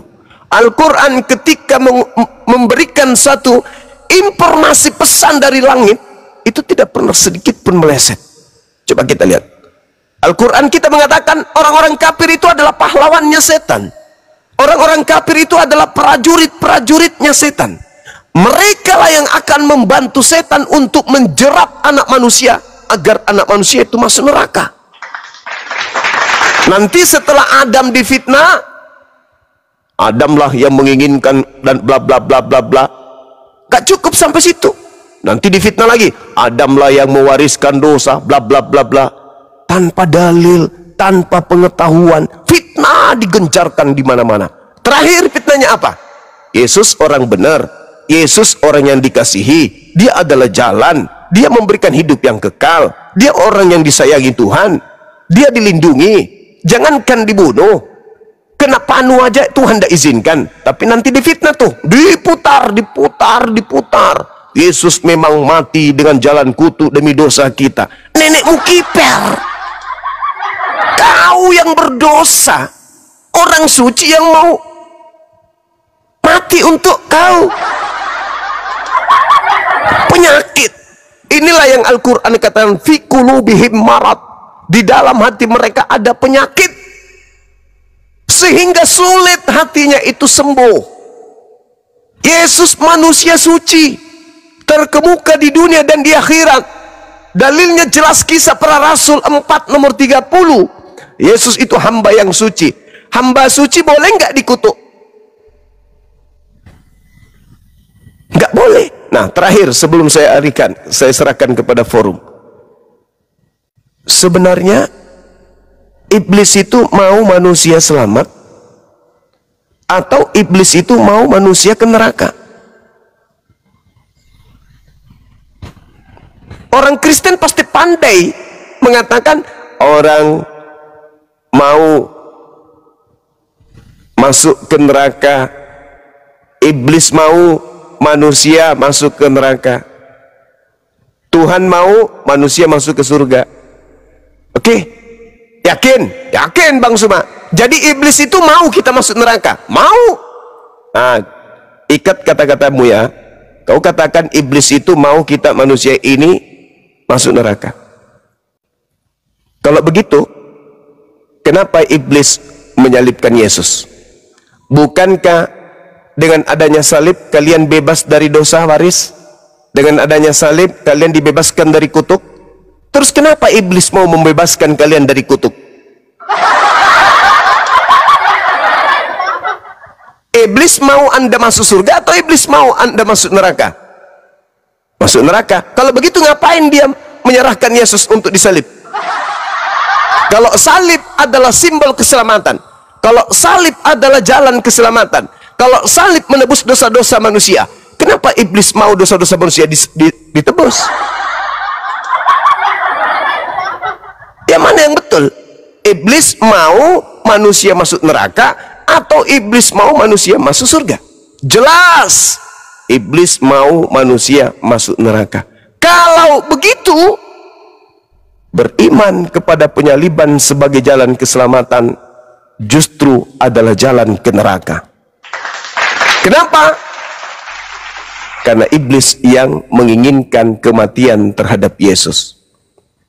Iblis langsung berhadapan Yesus. Untuk apa? Untuk membunuh Yesus. Berapa kali iblis berusaha membunuh Yesus?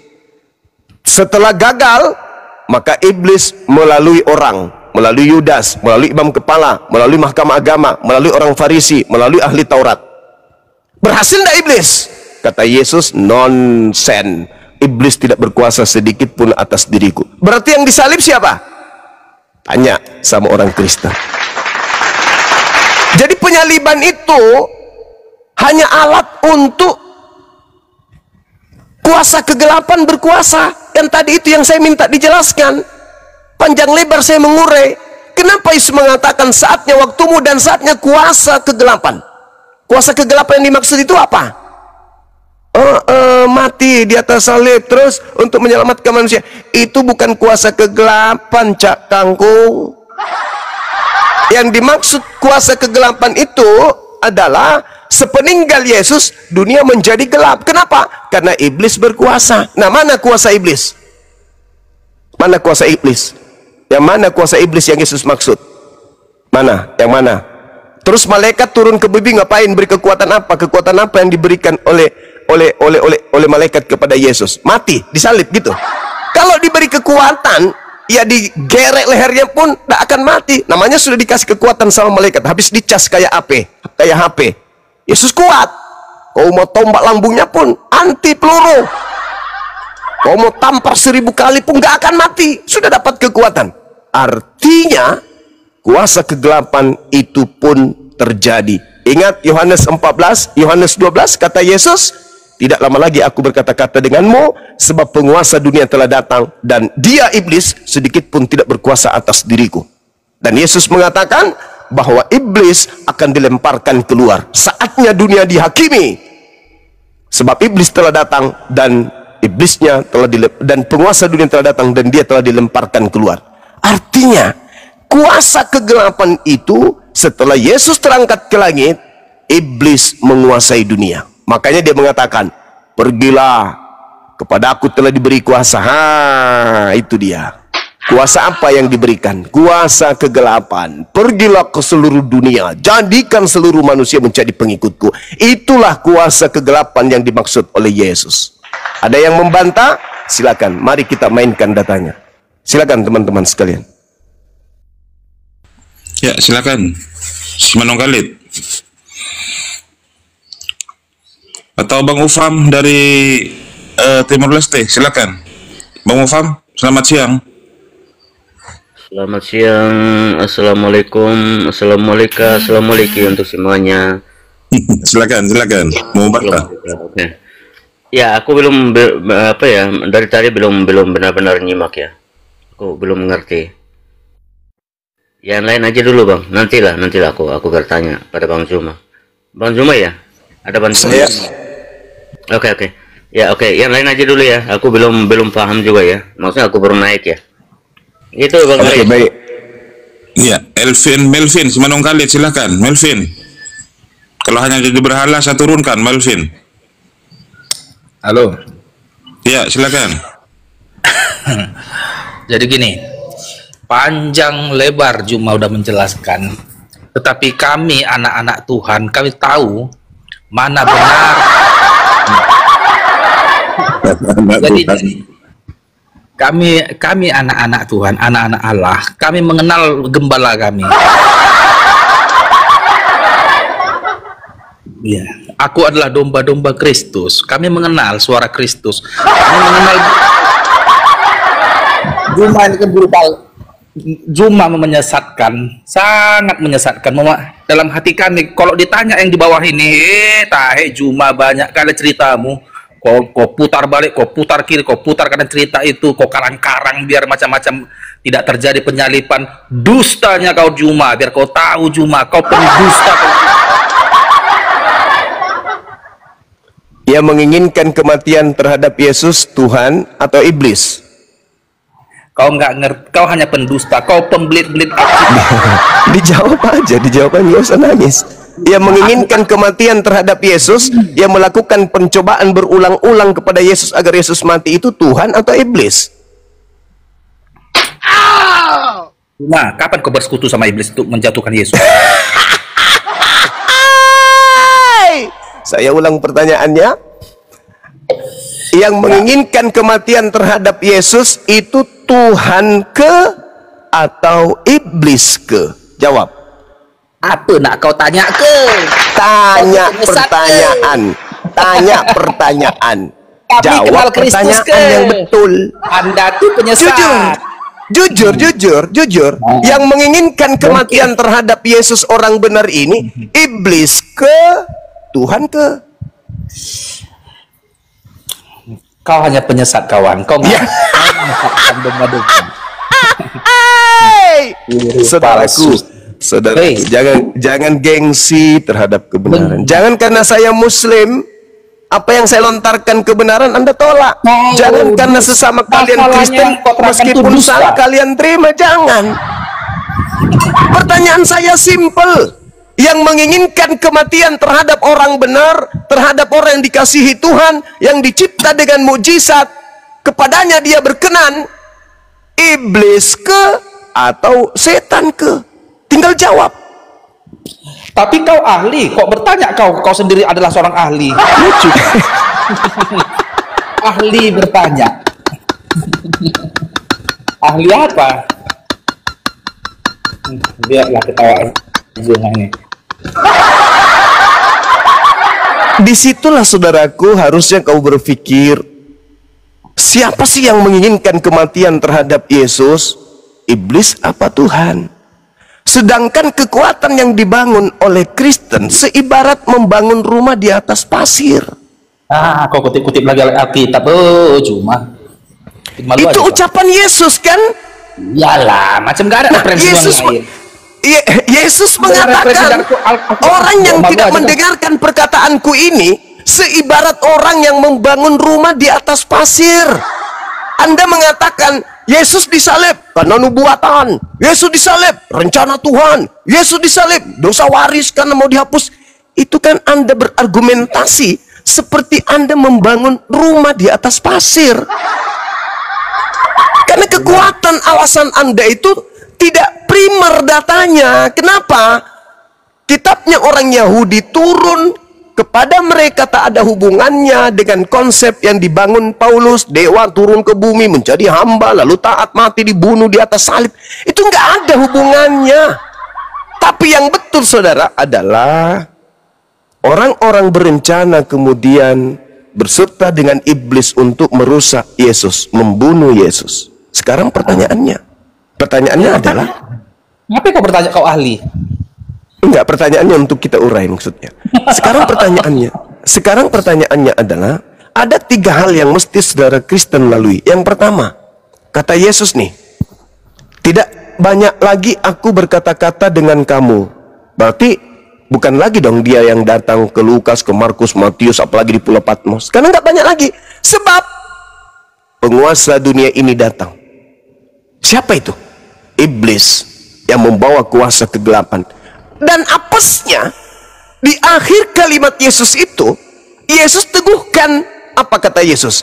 Dan iblis sedikit pun tidak berkuasa atas diriku. Ayolah saudara-saudara. Apakah iblis berhasil membinasakan Yesus melalui Yudas? Tidak. Melalui imam kepala? Tidak. Mahkamah agama? Tidak. Orang Farisi? Tidak. Itulah makanya malaikat turun memberi kekuatan kepada dia. Itu. Kenapa dia mengatakan, berdoalah agar kamu jangan dicobai? Kenapa? Karena akan muncul Yesus palsu mendatangi mereka, mengaku Yesus. Waspadalah kepada Kristus palsu yang datang kepada kalian mengaku aku. Dia mampu bermukjizat, melakukan tanda dahsyat, sekiranya mungkin menyesatkan kalian. Maka berdoalah agar kalian tidak jatuh pada percobaan itu. Yesus palsunya datang. Coba Anda lihat, ketika Maria datang kepada ke-11 muridnya, mayat yang dikuburkan itu tak ada di kuburan loh. Kata Petrus, apa yang sedang terjadi? Mereka nggak percaya dan menganggap ucapan mereka itu omong kosong. Begitu juga ketika kemudian ada yang bangkit dari kubur.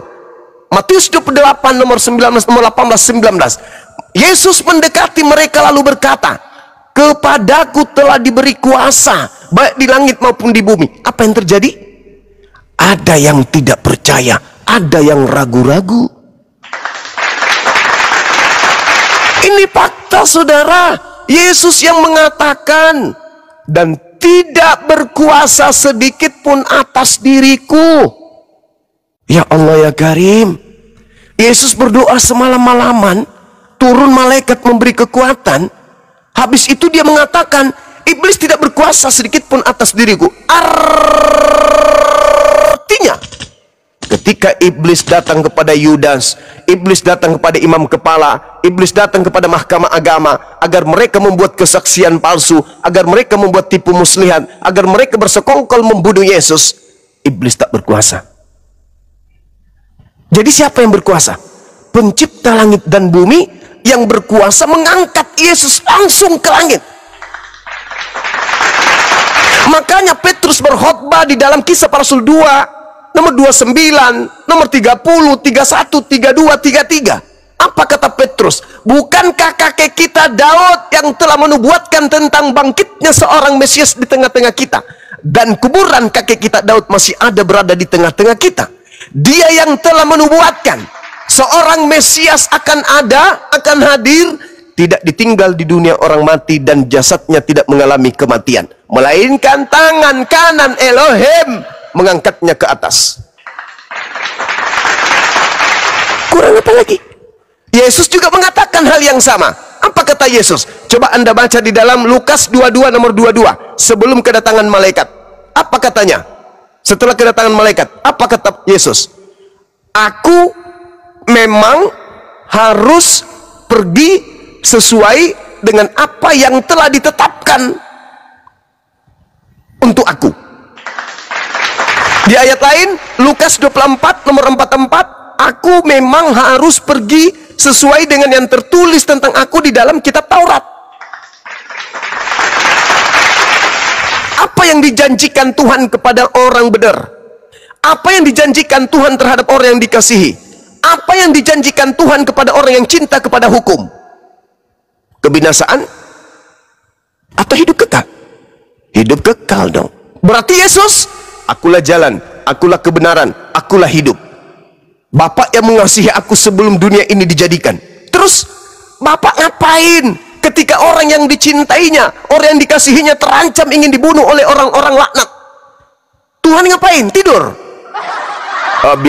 Biarin aja mati sono. Nggak mungkin.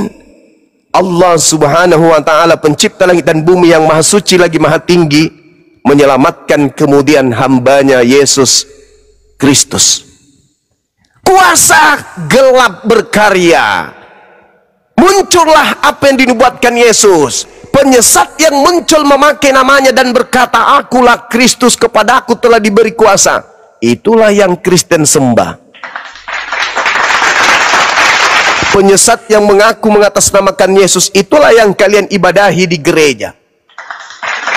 Itulah yang dimaksud oleh Yesus, penguasa dunia sudah datang. Saatnya penguasa dunia sekarang ini. Dan kita lihat pengakuan Yesusnya di dalam Yohanes 12 nomor 31. Sekarang berlangsung penghakiman atas dunia ini. Tuh, dunia dihakimi. Sekarang aku pergi, dunia dihakimi. Dengan cara apa dunia dihakimi? Penguasa dunia yang bertahta duduk di tempat yang kudus memutarbalikkan firman Tuhan. Matius 15. Itu jelas itu dikatakan. Nah, kemudian Yesus mengatakan sekarang juga penguasa dunia ini, yaitu iblis, akan dilemparkan keluar. Sekarang iblis dilemparkan keluar. Sekarang dilemparkan keluar. Ini dilemparkan keluar dari mana? Hanya ada dua tempat. Yang pertama dari Eden, yang kedua dari goa gelap, kuburan. Sekarang permasalahannya adalah, apakah iblis yang dimaksud Yesus dilemparkan keluar itu dari Gan di Eden? Tidak mungkin, itu sudah terjadi pada masa Adam. Satu-satunya tempat dia dilemparkan keluar sang penguasa gelap ini adalah kuburan. Bang Suma, jaga mulut lo. Ngapa? Kenapa lu bilang kuburan? Emang kenapa? Apa ada referensi? Ada. Di mana itu tertulis kalau iblis itu dilemparkan ke alam kubur? Ada dalilnya, Bung. Di mana itu? Yesaya nomor 14, nomor 12. Yesaya bab 14, nomor 12, nomor 13, nomor 14. Endingnya di data nomor 15-nya. Ketika Lucifer naik ke langit, hendak menyamai Tuhan di awan, bermimpi dia ingin menyamai sang pencipta langit dan bumi, dibalas oleh Tuhan. Apa kata Tuhan? Sebaliknya ke dalam kubur engkau dilemparkan. Referensi kedua, Yesus sendiri yang ngomong. Apa kata Yesus, Bang? Angkatan jahat, angkatan tidak setia, yaitu orang-orang Farisi dan ahli Torah, minta satu tanda, dan tidak akan diberikan satu tanda apapun selain tanda Yunus, sebab Yunus 3 hari 3 malam dalam perut ikan. Demikian juga anak manusia. Dia tidak mengatakan demikian juga aku, tapi dia mengatakan demikian juga anak manusia. Yudas anak manusia, Bom anak manusia, Edis anak manusia, kecuali sudah ada akte kelahiran anak setan. Anak manusia juga akan berada dalam perut bumi 3 hari 3 malam. Berarti ada kebangkitan. Dilemparkan keluar. Itu tanda untuk siapa? Tanda untuk angkatan jahat. Berarti kebangkitan pada hari ketiga tanda untuk siapa? Angkatan jahat. Ini fakta, ini real. Referensinya akurat. Bukan dibuat-buat. Bukan dibuat-buat. Dasar pijakannya, tolak ukurnya adalah masa detik ketika Yesus ingin ditangkap. Yesus berdoa enggak? Berdoa. Dikabulkan enggak? Dikabulkan. Apa buktinya dikabulkan? Malaikat turun. Malaikat turun menjamah Yesus, saudara-saudara. Memberikan kekuatan, saudara-saudara. Apakah sampai di situ? Enggak.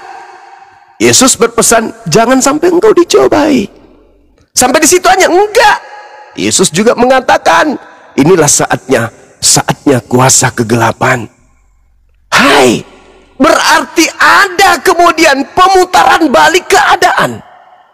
Yang Yesus tadinya adalah nabi, dia hanya rasul, dia manusia biasa. Ada pemutarbalikan fakta. Ketika penguasa gelap yang bekerja, maka yang tadinya A menjadi B, yang tadinya manusia menjadi Tuhan, yang tadinya haram menjadi halal, yang tadinya sahih menjadi batal, yang tadinya aturan menjadi perintah larangan, yang tadinya kewajiban menjadi tidak wajib, yang tadinya manusia menjadi Tuhan, yang tadinya firman Tuhan menjadi sampah. Ada pemutarbalikan fakta yang terjadi di sana. Ini real, bukan mengada-ngada. Al-Quran saya yang mengatakan itu, dan dasar pijakan saya berbicara kitab suci saya. Negara ini menjamin saya untuk berbicara, karena saya adalah rakyat Indonesia yang punya hak untuk berbicara tentang kebenaran dan berfungsi untuk mencerdaskan anak bangsa. Wa ikhwanuhum yamuddunahum fil ghayyi tsumma la yuksirun. Itu legalitas saya. Kemudian Al-Quran saya juga menerangkan dengan sangat valid. Iyad'una min duni illa inatha wa iyad'una illa syaitanan marida. Yang mereka sembah selain daripada Allah itu tidak lain hanyalah inasa, berhala. Dan mereka tidak lain hanyalah menyembah setan yang durhaka. Ini saya harus luruskan.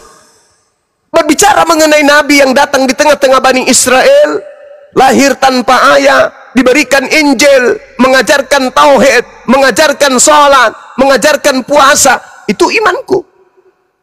Dan kemudian Al-Quran mengatakan akan mengangkat derajat orang-orang yang mengikuti beliau dan membersihkan kemudian beliau dari orang-orang kafir. Ketika orang memfitnah dia menjadi Tuhan, dia menjadi terkutuk. Saya sebagai nabi, umatnya Nabi Muhammad, diutus kemudian untuk membersihkan beliau, membersihkan nama beliau. Dan dia juga berpesan, apabila roh kebenaran itu datang, maka dia akan memuliakan aku. Yang mengherankan saat ini, saudara-saudara, umat Islam berjuang membersihkan nama beliau dari tuduhan ditampar, dari tuduhan ditonjok, diludahin, diseret, ditombak, ditelanjangin, digantung, dibunuh secara sadis dan terkutuk. Islam muncul membantah itu semua. Tidak sama sekali. Yesus manusia suci, dia terkemuka di dunia, dia datang di tengah kaumnya, mengajarkan kaumnya untuk menjadi orang benar, menjadi orang yang kudus. Beliau tidak pernah membantah firman Tuhan. Dia adalah orang spesial yang diutus Tuhan di tengah-tengah Bani Israel, lahir tanpa ayah dari seorang ibu yang sangat muslimah. Ini misi Islam, membersihkan nama baik beliau dari fitnahan orang-orang yang kurang kerjaan melantiknya menjadi Tuhan. Padahal dia sendiri dalam kitab yang sama mengatakan agar mewaspadai sosok Kristus Yesus yang datang setelahnya yang menyesatkan banyak orang. Sudah berapa kali kami harus berbicara? Berapa kali Bang Suma harus ngomong? Mulai detik ini, saudara-saudara Kristen harus bisa membedakan antara Yesus nabinya orang Yahudi yang diimani oleh umat Islam dengan Kristus Yesus yang datang kepada Paulus, yang datang kepada Ananias, yang datang kepada orang-orang penulis Bible, dan juga termasuk yang datang ke Pulau Patmos mengaku tunas Daud, bintang gemilang, bintang timur gilang gemilang. Itu adalah dua sosok yang berbeda. Berapa kali Bang Suma harus berbicara itu? Data demi data, bukan kami mengada-ngada. Bahkan di dalam kitab saudara ada pengusiran kan? Yang memanggil Yesus Tuhan diusir kan? Yang bernubuat pakai nama Yesus diusir kan? Bermukjizat mengusir setan, bernubuat diusir kan? Iya kan? Diusir. Lalu kekuatan apa yang kalian pakai untuk membantah semua pengusiran-pengusiran itu? Keturunan ular beluda, tidak bebas dari neraka, penyesat, memakai namaku, bla bla bla bla bla bla bla. Kekuatan apa? Kekuatan kuasa kegelapan yang Yesus maksud.